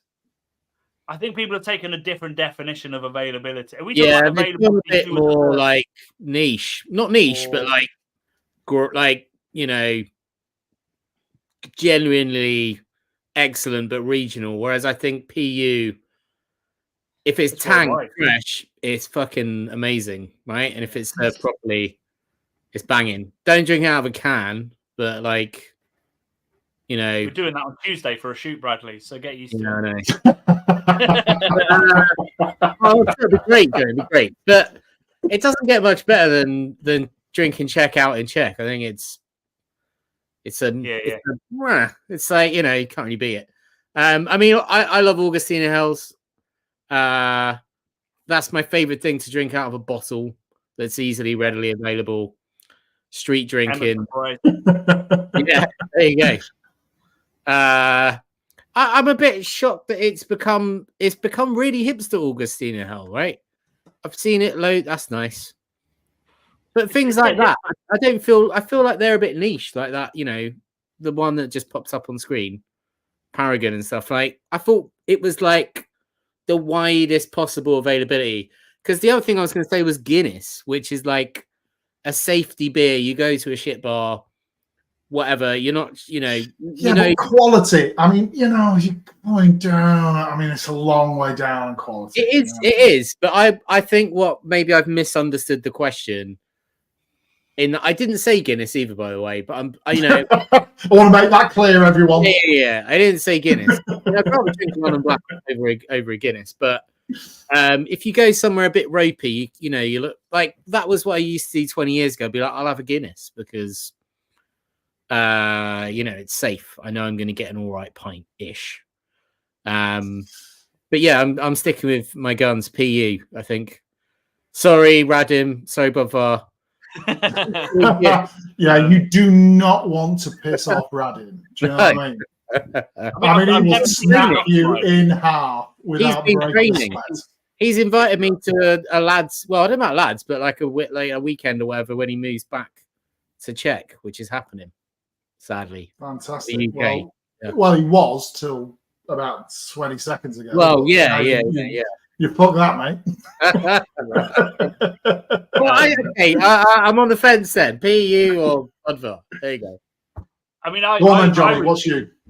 I would say Pilsner Urquell, but I think I took the same definition as Bradley. It's like basically anywhere in the world you could probably find it. It's got to be Pilsner Urquell. But Allagash White, again, I would put right up there. And yeah, those were the two that came into my brain. Okay, I'm gonna make a slight confession, and then I'm gonna tell you the right answer. Okay, go. So, confession. You know how all brewers drink lager? Are you going to say Heineken? I don't like lager. Right. I swear to God, it's like damp air in a glass to me. It's just not my thing. I want bags of flavor, and lager just doesn't do it for me. In fact, we did the farm trip. Someone was asking us for our controversial beer opinions, and I was like, lager's damp air in a glass, and I won't drink it. And they're like, food out the room. Oh, exactly. You're going to get hate mail. No, so for me, and in fact, it was the first beer I drank at Indevilderman. In 1992, I went to Indevilderman for the first time, and Simon, who now owns the bar, had started working behind the bar like a week before, and he said, "What kind of beers you like?" And in 92, I just discovered, 2 years before, I just discovered Chimay Blue. I'd never tried. I grew up in Lee. There were only 3 beers in Lee: Greenall Whitley, Tetley, and John Smith's. And if you really wanted a good pint, you went to the 3 Crowns for a pint of Boddington's Bitter. That was it. There was nothing else. Okay. And I discovered Chimay Blue, and I loved it. So I walk into the Indevilderman, and he said, "What kind of beer do you like?" I said, "Well, I quite like strong dark beers." And he gave me this beer, and it completely changed my life. And it was called Rochefort 10. Mm-hmm. And Rochefort 10 is the greatest beer on earth because it costs almost nothing. You can get it in supermarkets in Belgium for like €1.85 or something. It is incredibly good. And in Belgium, certainly, and in the UK these days, you can get it anywhere. That's number one. The one that is number 2 is Orval for me. Because Orval, again, is just the most amazing beer. It changes and develops, and you can drink it at 6 months and 12 months and 18 months and 24 or whatever. And it's not what it was back 20 years ago when it had a lot more kind of Brett character and, etc. But those 2 for me, but Rochefort 10. So, not a popular opinion amongst the lager drinkers, I know, but that's just me. I mean, I think I feel bad for having not really considered much Belgian beer when I was thinking about it. I would put Westmalle Triple up there. Westmalle Triple is, by the way, Westmalle Triple is number 3, just so you know. Oh, is it? There you go. Yeah. But just as I was thinking it while you were talking, Emma piped up with Triples are shite, which doesn't upset me as much as Damian's I don't like lager, but it's quite upsetting to read. I once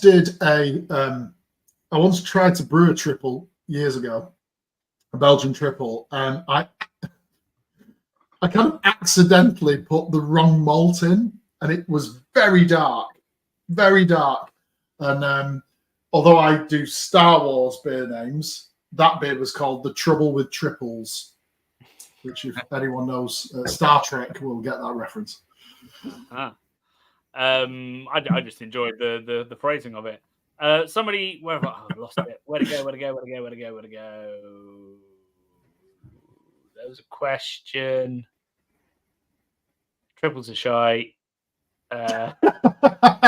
It's all I can see now. It's all I can see. Oh, maybe they deleted it or something. And I can't remember what the question was. God damn it. Right. I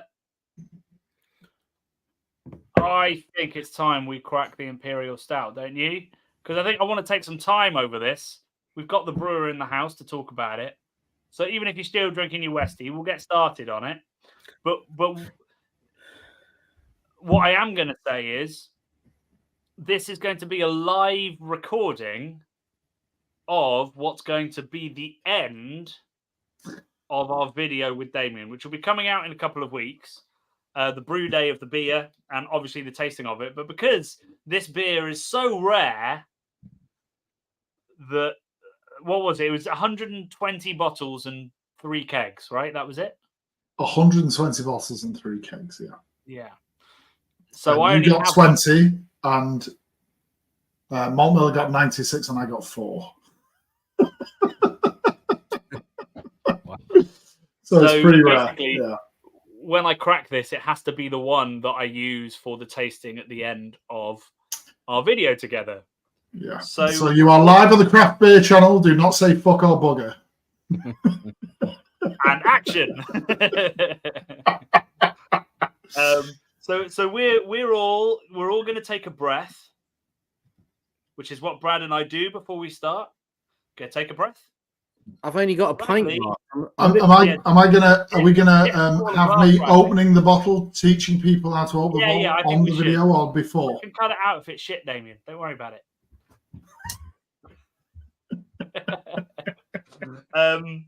He's gone. Where's he gone? Is he fallen off the couch? Glass and a pint glass. Ah, okay. What he needs is the ultimate stout glass that you can buy on the Etsy merch shop, Emperor's Brewery merch.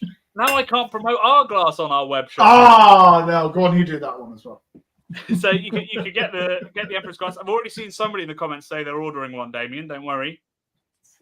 This is our festival glass, which hopefully lots of people manage to take home from the festival, but they are on the Malt Miller website as well now. Our Love and Beer These are on the Malt Miller website? Yes, we're selling them. Okay, great. I'd like a couple more. I've only got one. All right, we'll get some to you, Bradley. Right, have you got a glass that's suitable now? I've got this one. There we go. Okay. Much better.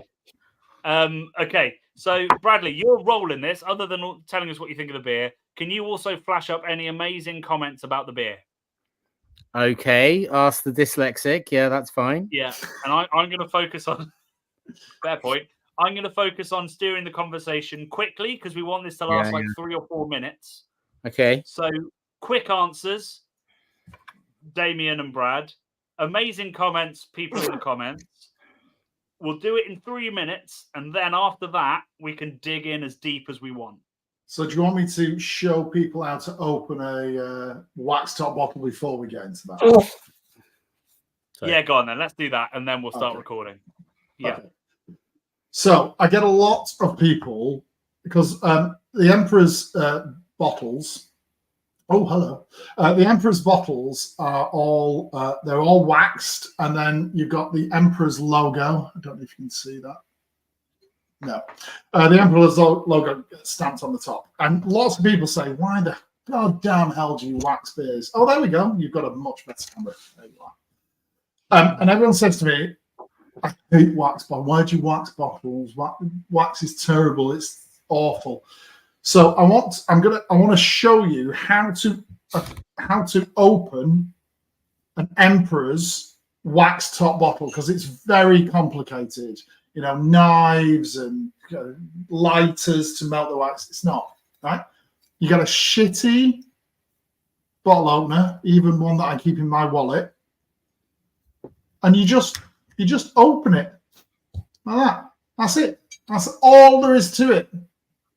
So don't ever let anyone tell you it's hard to open a wax bottle of Emperor's beer. It's not. That's it. That's all you do. That's all people say. They're like, "Oh, I love the beer, but damn it, no, I can't open the bottles." It drives me mad because I use very soft bottle wax, and that's all you do. I'm not sure everybody does. Right? Oh, whoa! Hold up, Damian. Oh, what? Come on, I haven't started rolling yet. Oh, sorry. Well, metaphorically started rolling. Right. I'm going to do a very quick intro. Do I need to pour it back in? I think we'll be okay. So the festival has happened. It has been months since I went down and drank too much whiskey with Damian. And today we are finally tasting this live on our live shows, which are supposed to happen every month and inevitably don't. But so we've been drinking several beers before this, so apologies. But we do have one of just 120 bottles in the world of Trees of Endor. And we are joined by Damian himself. There we go. Get the bottle up, Damian. So Damian has just done a wonderful feature on how to open a wax bottled, a wax covered bottle, which you'll have to watch the live show to know. But we're now going to open ours. Oh yeah, it works. It works. There we go.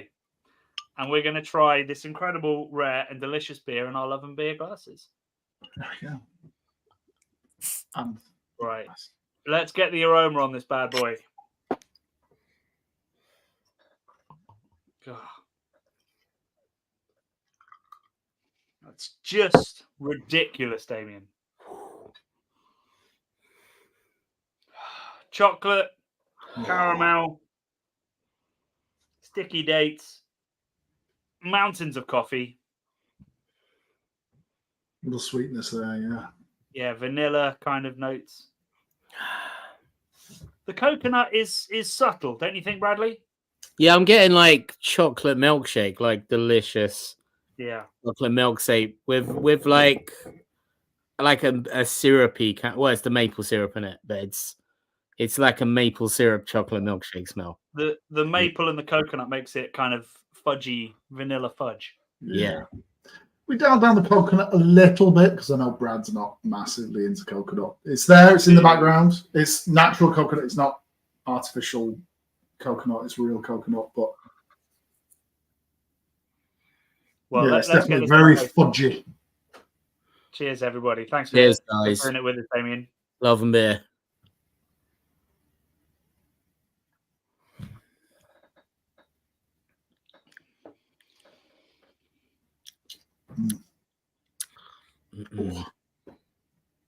Structure. Sweet, toffeed, silly, slightly mellows. You get a little bit of kind of coconut and sticky maple. And then the coffee comes in. There's loads of bitterness and roast and kind of dark chocolate and burnt toast that makes it quite... Well, it's definitely not clean. It's definitely lingering, but like it's not overly sweet on the finish. So you get this whole journey. It's not like a lot of sort of imperial stouts flavored ones that just, build and build and build and build and get too much. This is just nuanced. I think that's the sweetness at the start. I think there's a lovely sweetness at the start, and the maple comes in, and then you just get the roast and the coffee, and then the finish is it has a drying finish. It's not a sweet finish. You get that roast on the back end. Which I think, the complexity, I think it's really nice. It's a good finish. I feel like I'm in a truck stop on Route 66. I've got my stack of pancakes. I'm slavering them with maple syrup. And I got my cup of joe on the side, drinking that sweet coffee as I'm going, with a bit of creamer in it as well, probably. It's delectable. It's naughty. It's very cheeky. Liquid chocolate brownie. That's spot on as well. These are live comments from people drinking it at home. Well, that's very kind. And people are losing their Thank you, Chris. Inebriated minds. I like that somebody, Chris K, first beer of the festival. I hope we had first beer of the festival. A lovely time. Yeah, as I say, we dialed down the coconut a little bit. There is, again, there's not a lot of this beer. There was 14 kilos of coconut in the hop. We do the coconut and the coffee and the cacao additions in the hop rocket. So about 14 kilos of coconut in it. And we dialed it back. Again, Brad's not a huge fan of coconut. It's there. I find that many craft beer drinkers these days don't know what real coconut tastes like because they're so used to artificial flavoring, because coconut's very expensive. And so people, brewers tend to put artificial flavoring in, which is very in your face. You can smell artificial flavoring very clearly. you have got to use a lot of natural coconut to get anywhere close to an artificial flavoring. But this is, I like it. I think it adds something, but it's not the main. It's not the main star. Yeah. I think it's note perfect. I really like the other 3 beers we did. Like there were little tweaks I do. I mean, I have less experience in brewing imperial stouts, to be fair, but I just think it's perfection. It's incredible. I think the nose, you can really pick up the Guatemalan coffee in the nose. You can really smell. I mean, the maple's there, obviously, but the Guatemalan coffee, I think, really comes through that nutty kind of coffee. I think it's beautiful. Yeah, it does have a nuttiness to it, particularly once you've drunk it and you're all adjusting to the bigness of it. You start to pick out that bigness. Start to pick out the rest bigness. Of it. Yeah, the beginning has begun. Let's end that review there, then, folks, because I've just said bigness. Yeah, Damian, can't thank you enough for having us. It was an absolute joy of a brew day, and this is one of the bignessest beers I've ever had. Cheers to you. There we go. And that's how the sausage gets made, folks. One take wonders. Right, now I want to show you some photos from the day. I'm just going to upload the last two. Have my lawyers signed this off? Have my lawyers been involved? You know? I mean, they haven't been briefed, but they probably knew it was coming one day. So this is the mash tun. It's gone straight over Damian's face. Let's oh no, it's still over his face. That's okay. That's fine. Oh. There we go. Now we've got Brad and Damian reacting to it. That way. that way, yeah. That's solid, isn't it? You're not messing about there, mate. No, we put another. I think we put another half bag in there after that. I mean, it's I mean, it is brim full, that mash tun. Yeah. That's as intense as any Omnipollo mash I've seen. That's We've only got a small mash tun, but we do fill the bugger.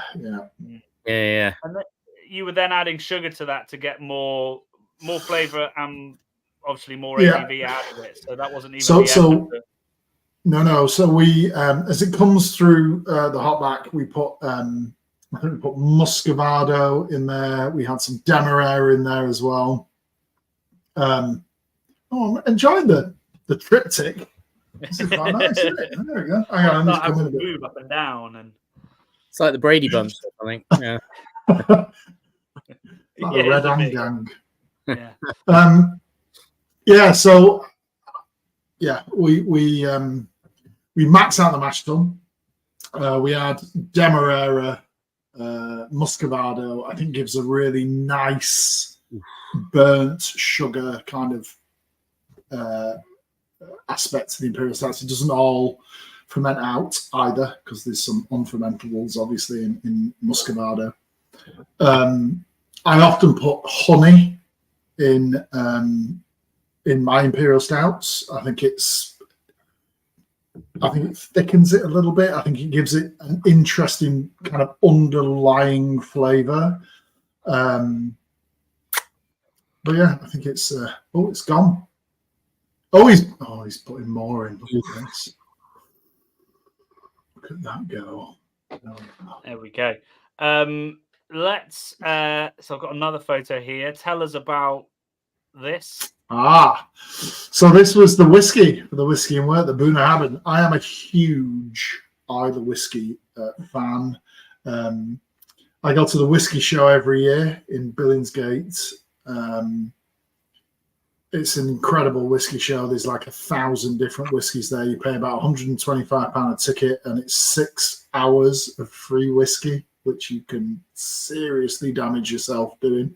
Yeah. But again, it's the Whiskey and Wort. So Bunnahabhain is an Islay whiskey, but it's not a smoked whiskey. Most of Islay whiskies are smoky and peaty, and some of them are phenolic. And I actually released a beer called Bespin Trap, which was aged for 3 years in a first fill Islay whiskey barrel. It's a Lafroig barrel, but I'm not supposed to know that. Which is mental. But Bunnahabhain is a little softer. It's not smoked, not as peaty and phenolic as some of the others, but it goes so well with a very sweet wort. I was genuinely blown away. I'm not a huge whiskey drinker. I'm super sensitive to like fusel alcohol, so I really struggle with strong spirits. But it was the smoothest, most delicious. Yeah, it's beautiful thing I've ever had that had spirit involved. It was just delicious, and as proof of that, there we are. That's all enjoying it. Covered in sticky mouth as well. So the other people that you can see in this photo, I should just tell you, are Bang the Elephant. So from left to right, we got Tom, Nige, and Shippo. I brew on Bang the Elephant's kit, so I've got the unit next door. I've got a fermentation tank in their unit and a couple of Grundy tanks for carbonation, and then next door we keep the barrels and lots of crap. But if you've never tried any Bang the Elephant beers, I swear to God, you absolutely should. Obviously, I've taught them everything they know about Imperial Stouts, but no, they're a brilliant Imperial Stout brewery. They're a brilliant everything brewery. And the thing that I love about Bang the Elephant, which I think has gone out of craft beer a little bit, is that they're not afraid to just do any style of beer. They do everything. They do sours, they do gozers, they do mixed firm, they do every single style of beer, and they're great. They're a great brewery. So if you've never tried anything by Bang the Elephant, please do, because they're fabulous guys.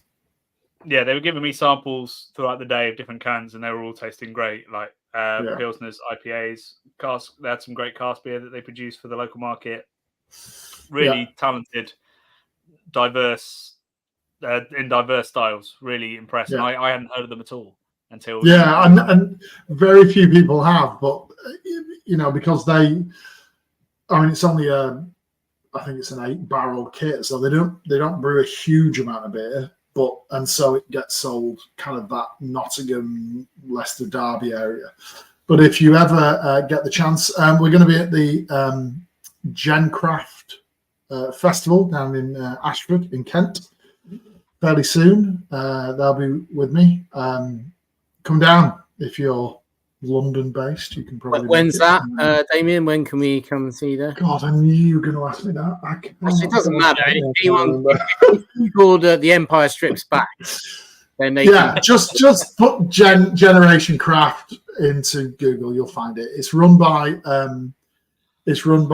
Drew from. Am I allowed to say Drew from Loki? He's supposed to be a secret, I think, that Drew runs Loki, but he runs Gencraft, and it's free entry. It's sponsored by Bathhouse X, who are lovely people, and it's at the Ashford Picture House Cinema. So it's free entry. You walk in. There's no pitch fees for the breweries. You just come, you drink the beer, and it's one of the most incredible beer festivals you'll ever find. It's really lovely. So come along and support it. Oh, there we go, Justin. Well done, Justin. Thank God for you. I have no idea. But yeah, I'm going to be there. I'm bringing so much beer with me. We're going to need all of you to come and drink it, because I cannot be asked to take it back with me. So come and drink the beer. Everything must go. Go. Speaking of which, we must go at some point. So predictably, we are now 25 minutes late for our Q&A. I'm here all night, lads. Don't worry, we're not going to leave quite yet. We're going to still do the Q&A. So we open it up to the floor if you've asked questions that I've missed, or if you have a new question that's come to you in the last couple of minutes, do bang them into the comments. We'll work through them as quickly as we possibly can. Let's say we're going to finish about 15:15, which is usually where it is. We've got about 20 minutes. Get your questions in, and we will do our best to answer them while we drink this absolute naughtiness. I'm a big Star Wars fan too, Damian, by the way. I haven't really got to talk to you about Star Wars, but I watched Rogue One last week in the cinema, followed by A New Hope, like straight away, pretty much. Yeah. I mean, I love Rogue One. I think Rogue One's great. Yeah, Rogue One's a fantastic film. The rest of them can fuck off. All the new ones, really, in my opinion. But So, what's your favourite Star Wars film, Brad? That's the question I'm going to ask you, because I'm going to judge you now, mate. You see, well, if you say the wrong answer, I have to say Empire, don't I? Obviously, that is the correct answer. that is the correct answer. It's like the shibboleth. You gotta ask the question, and if someone goes, Return of the Jedi, then you go, all right, I'm discounting you. Next, so it's Empire. But I really liked Andor as well. I don't like a lot of the new Disney stuff, but Andor was like, oh my god, Andor was great. Yeah, it's like really what Star Wars is about. But the struggle, man. I genuinely love The Mandalorian. It's that combination of Star Wars and like spaghetti western. Yeah, it's gunslinger, isn't it? In space, it's amazing. I'm just about to release a beer called Dark Saber, which is 14.6%. It's spent almost a year in Penderyn Madeira single malt whiskey casks. Wow! And we took it out of the cask. There's only one cask of it. We took it out the barrel, and we what should we put? Should be coffee? Should we put dates in it? Should we put blah blah blah? And we tasted it and went, that's fucking unbelievable. Nothing going in that. So it's called Dark Saber. It's 14.6%. It's got no post-fermentation adjuncts at all. It's just the barrel. And it's really unbelievable. Pouring it up at Jewel for the Filling the Void in a couple of next weekend. I don't know. Next weekend, maybe. But yeah, Mandalorian, I thought, was one of the best things that's ever happened to the Disney franchise. I thought it was amazing. Me too. I think it lost its way a little bit for series. A little bit. It got a little bit silly. It was a little bit silly. But I got a lot of love for it. The first couple were amazing. That scene where they're all having a massive fight and they're all on like jetpacks and stuff is you see, I am a terrible look. I'll be honest. I'm a terrible beer reviewer because I love all beer. I am an equal opportunity. Problem is, I'm an equal opportunities drunk. You give me a beer, I'm going to go, oh, that's lovely. Oh. I mean, and I'm terrible with Star Wars. People go, yeah, but The Last Jedi was shit, wasn't it? I'm like, it's Star Wars. It's got Jedis and lightsabers. What the fuck is wrong with you? I love it. So I'm a terrible reviewer of anything. Do you know the Critical Drinker? Do you know that guy on YouTube? Or you should check him out, although you'll definitely disagree with some of his stuff. But he loves Star Wars like us, but he also hates Disney and the Disneyfication of Star Wars. So he's got a lot to say about a lot of the stuff. But I mean, he's very funny. But okay. Mando is I'm down with the Mando. It's great. Let's keep this train. Sorry. This TIE fighter rolling. Mark Lancaster asked, any plans to put on events in the north? I'm assuming that's to us because Damian is in the north. Have you got any events coming up in the north? And then we'll answer. I'm in the Midlands. I live near Ashby, Lazoo. I'm pouring at the Dark and Wild Festival in Leeds, obviously, as I do every year. Love that beer festival. If you like metal music and you don't mind destroying your hearing, it's the place to be.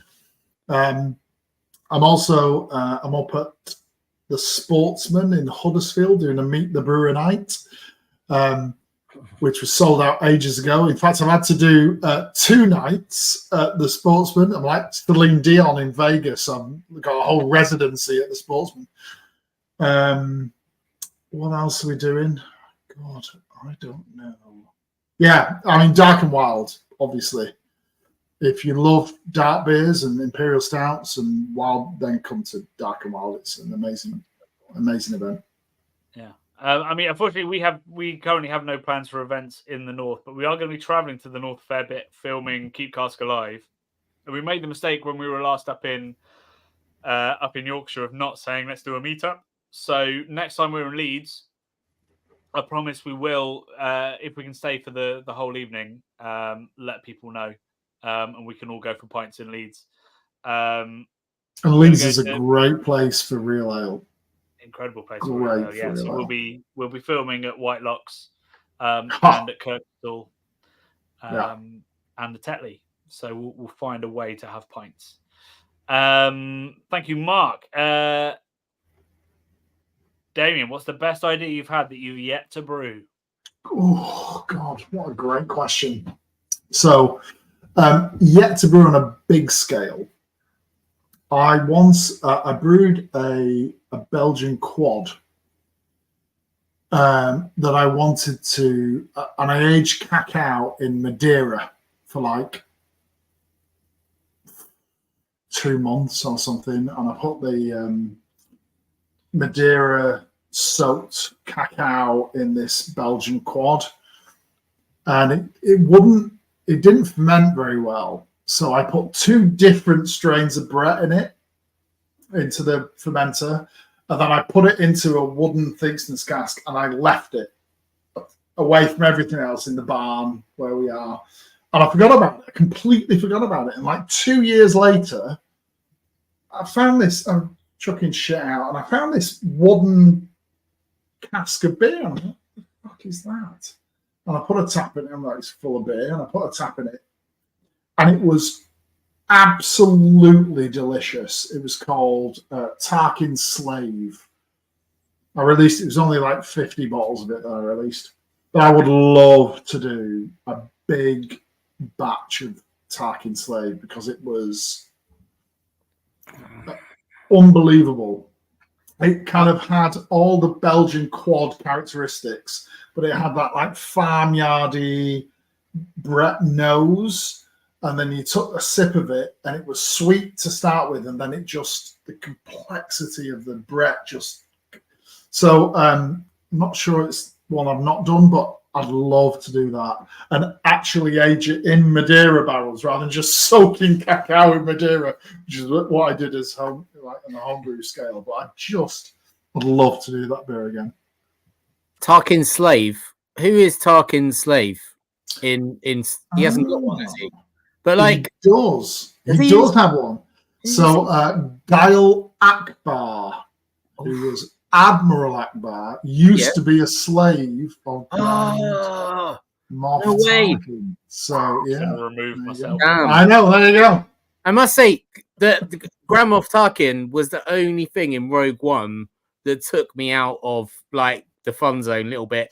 His stupid, rubbery, uncanny valley face, where he's dead, obviously, and they tried to like recreate him with it. I am. See, I am a terrible critic because I'm like, oh, yeah.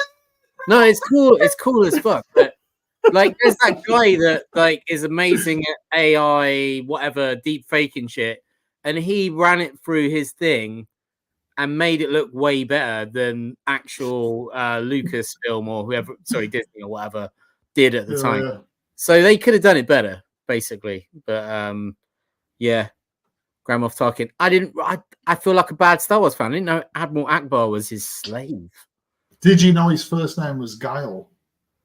Yes, I believe I did. I'm gonna say I did because I can't like pretend. I can't like say I didn't know anything. So the beer that I've got coming out is called Dark Saber, which is from Mandalore. Yeah. Did you know that Darth Maul used to wield the Dark Saber? Did you know that Sabine Wren used to wield the Dark Saber before it moved? See, there's so much. It's such a huge universe these days. Yeah. Keeping up with it is impossible. It is. Folks, I have to interrupt because we've had a super chat. Yes. Oh, so, excellent. Jen, thank you very much indeed for your super chat. Damian, what's the best film you've played on your projector? I'm presuming she means the R2D2 projector that I showed you earlier. I don't know, but the best film. I don't know. Should I say?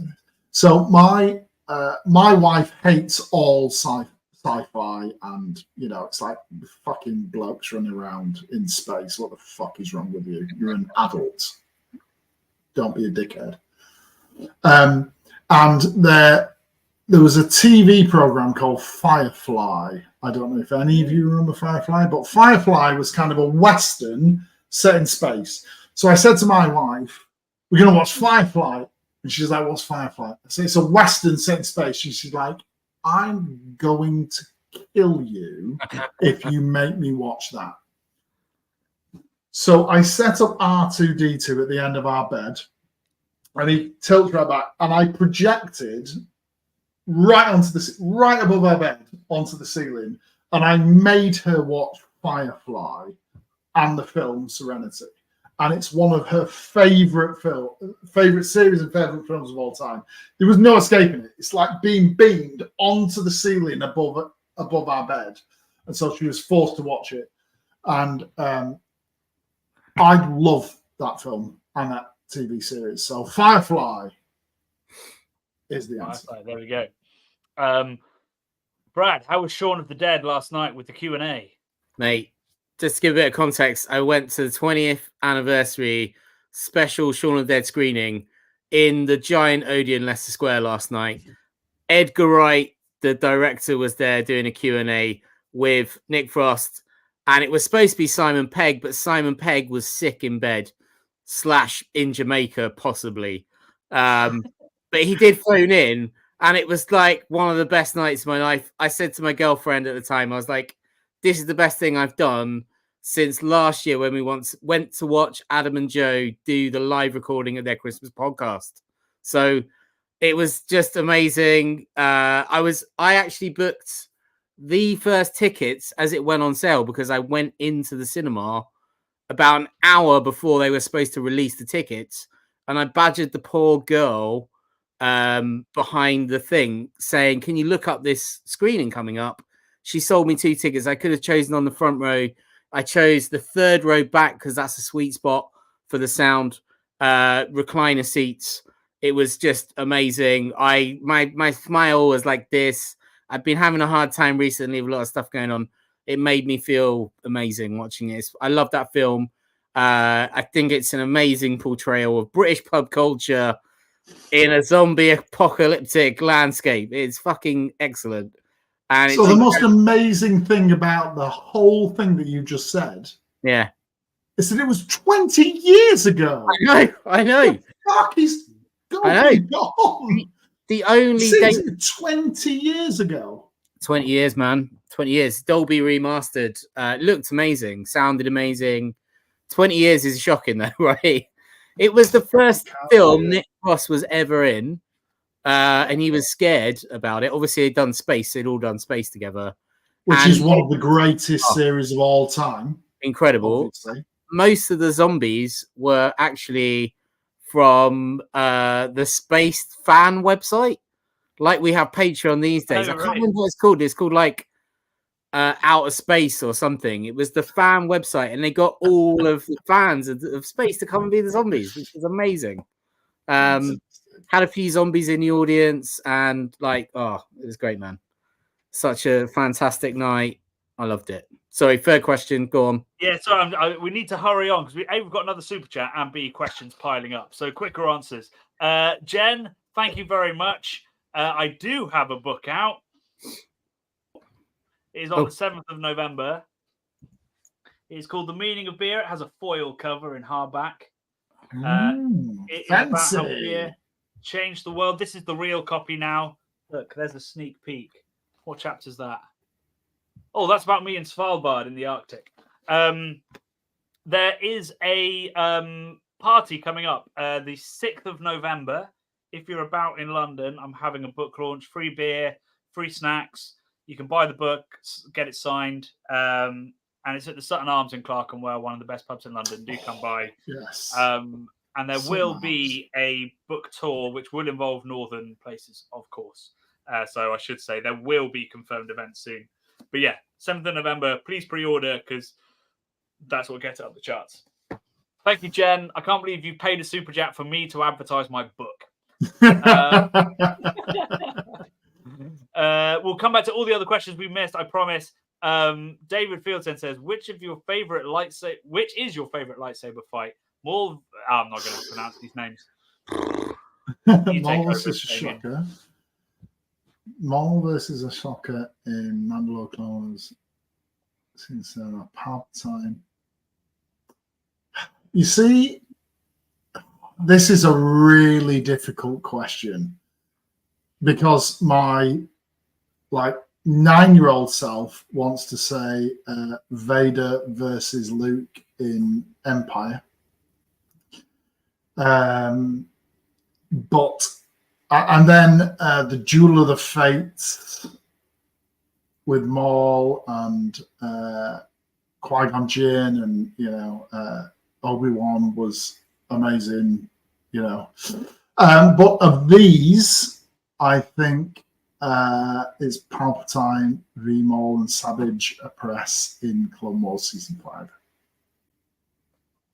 Is that a short enough answer?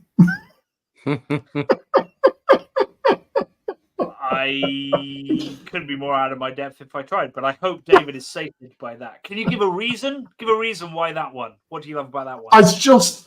It's an amazing fight, and the fact that Palpatine then kind of forces Maul to the dark, as his apprentice. That's the thing that kind of it moves Maul into being who he became in the prequels. I know. It's nerdy. It's it's brilliant. I love when people have deep passions and can make me feel like I know nothing. It's exciting. Right. Next question was Big New Tins. Any trips abroad planned? Have you got any, Damian? I do. So hot off the presses. I'm going over to Billy's Beer Festival in a few weeks. Or I'm going to say 8th, 9th of November.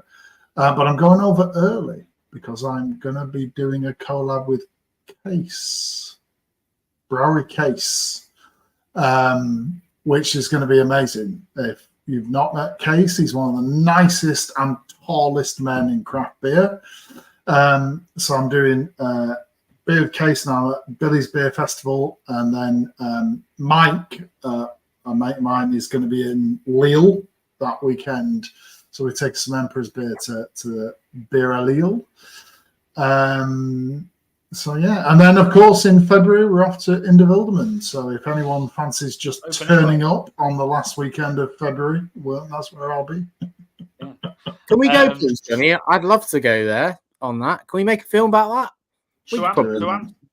Yeah, we could probably do that, right? Want to be filmed while they're having their annual tradition, but everyone's invited. Everyone's invited. Just come over, drink beer. It's pretty relaxed. Yeah, sounds like a good excuse. We are going to Belgium at some point before the end of the year for Keep Cask Alive. We're going to go visit the folks that got Belgian beer recognised by UNESCO to film with them and learn from them. But otherwise, nothing at the moment. Hopefully the States, hopefully the Czech Republic next year. That is about it. But we never know what's going to happen next year. There'll be extra trips that we're not sure about. We're going down to one sentence answers now so we can get through everything. Oh, there's been a super chat. Oh God, why can't I get to it? Will you make an Emperor's Mead? Oh, that's an interesting concept. I have no plans, but chatting to Bang the Elephant, it's come up in the last few weeks. All right. So maybe. Maybe. Terrible answer. It's not like you've got a fucking hate mead, so it could definitely. Oh no, God, I love mead. Love it. Jewel is the place to drink. Where? Mead. Sorry. Jewel in Salford is the place to drink mead. They've got shrams and all kinds of stuff. It's lovely. Right. It's okay. Picking your favorite lightsaber fight is like picking Pliny in America or PU in Czechia. There you go. Thank you very much for your super chats, folks. Let's get back to where were we? Damian, lovely specs. Where from? Vision Express, Loughborough. There you go. That's pretty easy. I love the Acolyte, and everyone else hated it. Why am I right? Says Stuart. Because it's got bloody lightsabers and Jedi and plot twists, and I loved it as well. And I don't know, people are assholes. I'm an arsehole. I hated it. Sucked, man. Sorry. I'm probably wrong. Save that for another live show, folks. Yeah. Will we see any of you three at MBCC 2025? We're currently not in a position where we feel we can support McKellar. I don't know about Damian. Well, I did MBCC 2024. It's the first time I've been to MBCC. It cost me a lot of money. So I don't know. I probably won't do MBCC again, but it was an amazing experience. And, you know, it's a mental experience, to be fair. I don't know. Maybe.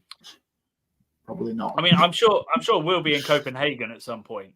So even if it's not for MBCC. Yeah, Copenhagen's incredible. Yeah. Incredible. And you've never been, Brad, right? Is that right? I've never been to Copenhagen. Yeah. So we'll break that duck. We'll break that duck. Yeah. No concrete plans, but like I said, we are planning hopefully a US trip, and that if it comes off, it will involve California and a place we've never been, which is Colorado. So fingers crossed. Can I just say really quickly that one of my favorite breweries in the world is in California, and it's called Casa Agria. It's in Oxnard, and most people have never fucking heard of it. And they are unbelievably good at every style of beer you've ever drank, and I love them. I just wanted to say that. Ian, I'm looking at coming over to California in November potentially. I'm looking, so if I do, I'll give you a shout. I've just found out, Johnny, you can get a California rail pass for $159 that you can use for 7 days and go anywhere in California on Amtrak, which is pretty amazing. Oh, wow. That is pretty amazing. You go all the way up the West Coast. All the way up California West Coast, $159. Pretty fucking cool. Mm-hmm. Will more Emperor's beer be coming to Norway? Thank you for the super chat, Alan. Yeah, so I brew small batch stuff in the UK, but I do brew bigger versions, bigger volumes at Douglas in Gothenburg, and got 2 new beers coming out in mid-October. Executor and Interceptor will be coming out, and I think they'll be available in Norway.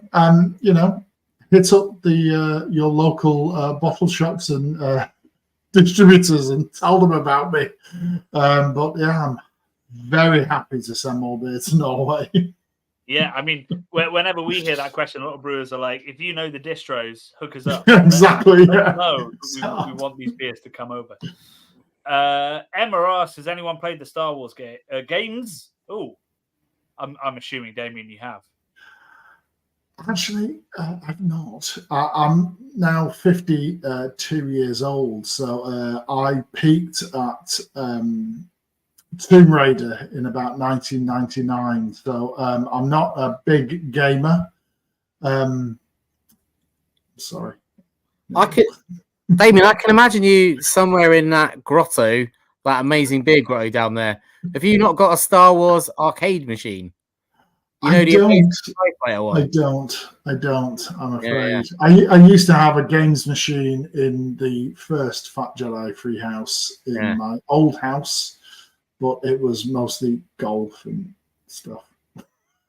If you remember playing that in the arcades? You know what I'm on about? Oh yeah. Absolutely, yeah, in the arcades, absolutely. Yeah. Right, amazing, right? Like the weird extra graphics as you're flying down the trench and stuff. Down the trenches. Yeah. There used to be also a long time ago, back in the 80s, a Spectrum came called Speeder Bike, where you had to dodge amongst the trees. But you're all far too young to remember that. Well, ZX Spectrum, yeah. I'm old. I'm 40. I'm 42 next week. It's my birthday. Got a long way to go, mate. I've got a bit of a way to go if I make it there. I wish I'd lost 4 stone this year. That's amazing, by the way, Damian. Well, I'm still going. Another 2 to go. Question from Jordan.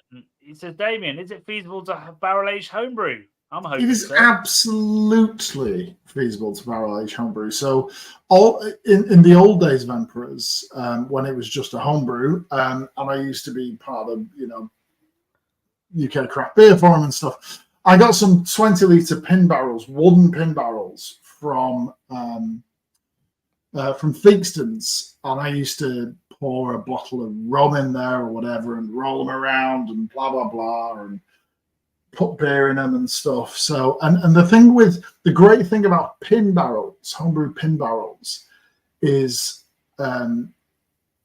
you can get the same wood character into a 20-litre pin barrel in 3 months than it takes 2 years to get in a big barrel, because it's the surface area to volume ratio thing going on.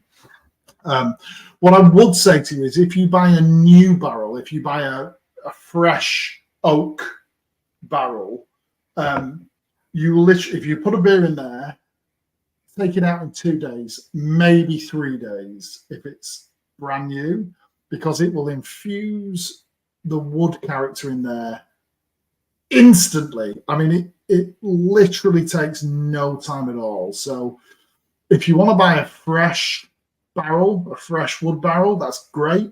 Put your beer in it and try it every fucking 6 hours, because you're going to have to take it out of there really quick. And the more you use it, obviously, the longer you can leave it in. But I bought the Theakston's barrels because you can leave them in there 3 months, 6 months. But it will do it like that. This is good knowledge for what I might be planning for the end of the year. Thank you. Unless you want to take this, Damian, I can hit this one up. I will correct you if you get it wrong. So the history of imperial stouts is a long one, but essentially stouts were strong porters. They were called stout porters, and imperial stouts were stouts that were, well, imperial came about because we were sending very strong beers actually to Russia and the Baltic states. They became particularly popular with the imperial court of Russia. Boats were going out there with beer and coming back actually with the oak that we were making the barrels with, sort of European white oak. So the imperial, basically rich oligarchs in Russia started really enjoying these beers, loved them really, really strong. And people who marketed the beer in the UK caught onto this and said we could sell more beer if we started saying, well, this is the strong shit we send to the imperial courts of Russia. So we'll stick imperial. Courage. Yeah. Exactly. Imperial Russian stout, and breweries started advertising it like that. That also then started to spread. So we have from the 19th century records of Imperial IPA back then, because it became the way that you denoted the strongest beer in the style that you brew. So you could have Imperial IPA, Imperial Stout Porter, Imperial Mild, whatever it was. So there was sort of this slight fledgling movement to call them Imperial IPAs for a while instead of double, but it got gotten rid of. I'm not quite sure why we picked double over Imperial, because I'm going to give you the modern definition. Okay, that everything that Johnny's just said is absolutely true, but Imperial for me is double digit, 10% up. If it's 8.5 to 10, it's extra. And if it's under 8.4, it's double. I mean, not sure the historical basis, but there's no historical basis at all. This is the Emperor's Brewery version of the style.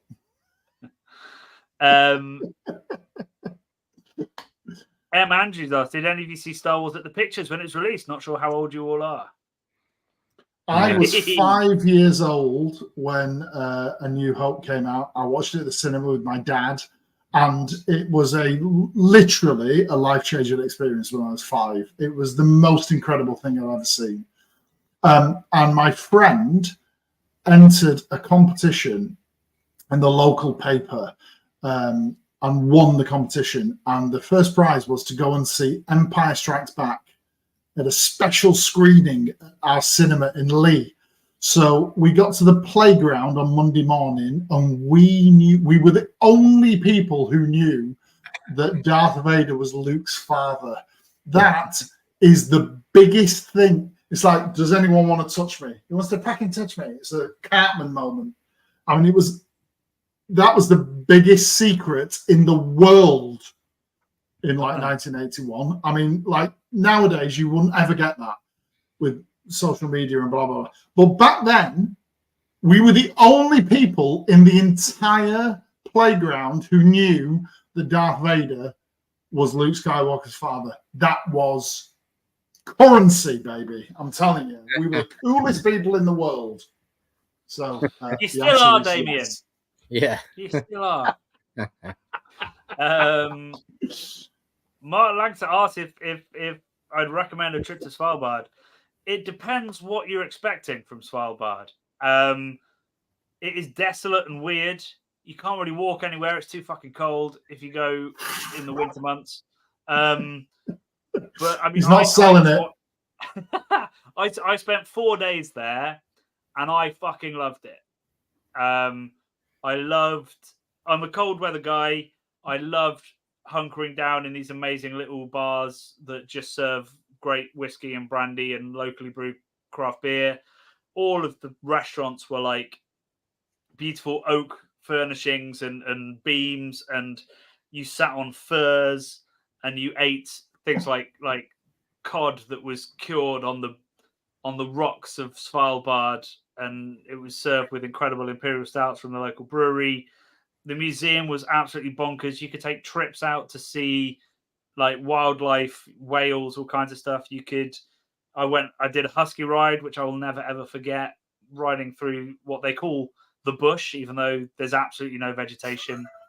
Out with the huskies. Like, if you want to feel like a tiny fucking dot in nature for 6 hours of the day, then go and drink yourself and eat yourself silly in dark places. Yes, go to Svalbard. That is my wife's idea of a nightmare. So I'm never taking her, but I would go back in a heartbeat. Yeah, sounds great. Yeah, it was amazing. I'm going to keep going. Keep these answers short. Dan B, when you do a collab commercially, do you split costs? Is this part of the appeal over and above the fun aspects? No. So when I do collabs, no, not at all. They may give me a keg or a few cans for free, or I might buy some extra kegs or cans at the distributor price or cost maybe or something. But no, I've never split the. It's for them, really.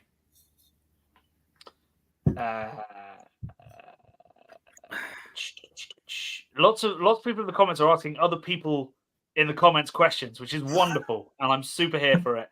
But it is trying to work out when are we having Brad's bus tour to Belgium? It's the question for every live show. I think it might need to be Brad and Damian's bus tour to Belgium or Amsterdam at this point. I'm up for that. You sound like you're well up for hanging out and drinking and being around other people that like the same sort of stuff. So I love it, man. We already know February, end of Feb. That's where we're supposed to hang on now. We're going to go from Calais all the way up to Amsterdam. Yeah. Well, we can all get an EasyJet flight to. It's easy. Yeah. I always stay in what's it called? The Botel in NDSM Werf. Like you go across the lagoon in Amsterdam, It's the Okay, old, yeah. Across it's the old the other shipbuilding side. bit. That's where I always stay. I always stay on this boat. There's like a 1970s shit boat, but it's amazing. I always stay at the Intel Hotel, which is 20 yards away from the Indivilderman bar. I mean, that sounds more sensible. I don't like to, don't like to put myself out. And every time we go for breakfast in the O'Neill's bar, an Irish bar, and we're only there once a year, and it's run by a lovely girl called Anne Marie, and she greets us like sons and daughters. She's like, "Oh, boys, you're back again! Fucking hell, has it been a year?" And she fucking hugs us and sit down. Full cooked breakfast, tea, coffee, pint of orange juice. You look shite, and off she goes. She's absolutely amazing. Wow. Dan B, wouldn't be a live stream without it. All together now. Brad Planes, Brad Trains, and Brad Automobiles. Cool. There's one last question, I think. Oh, just lost it. It's coming back. Any plans to do any bubble podcasts? So we will next year be working on possibly a new series for the podcast, which will be vaguely along the bubble lines connected to this book, which you can pre-order and buy and come on the tour of. And there is, wait. There's the link. tinyurl.com/meaning of beer to pre-order this, but we're thinking there will be. So yeah, I mean, I'd love to do some more long-form podcasts. What we struggled with the long-form podcast was making it worth our while. So the YouTube is well monetized and does okay most of the time, but the podcasts are really hard to make worth our while. So the Friday 5 p.m. absolutely flies for us, and we love doing it. And you folk really seem to love it as well. So we do that, and it's sponsored by the Malt Miller. We just got to find a way to make more intense stuff. To be super cynical about it.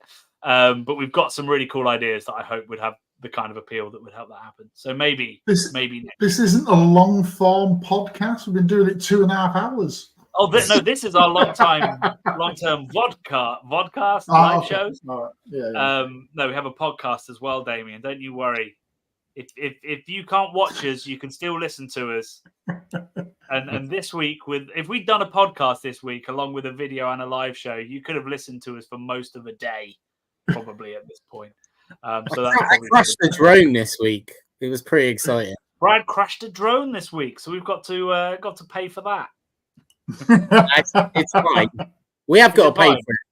Yeah, it's fine. We got to buy some new propellers. They're $8.99 on Amazon. It's no biggie.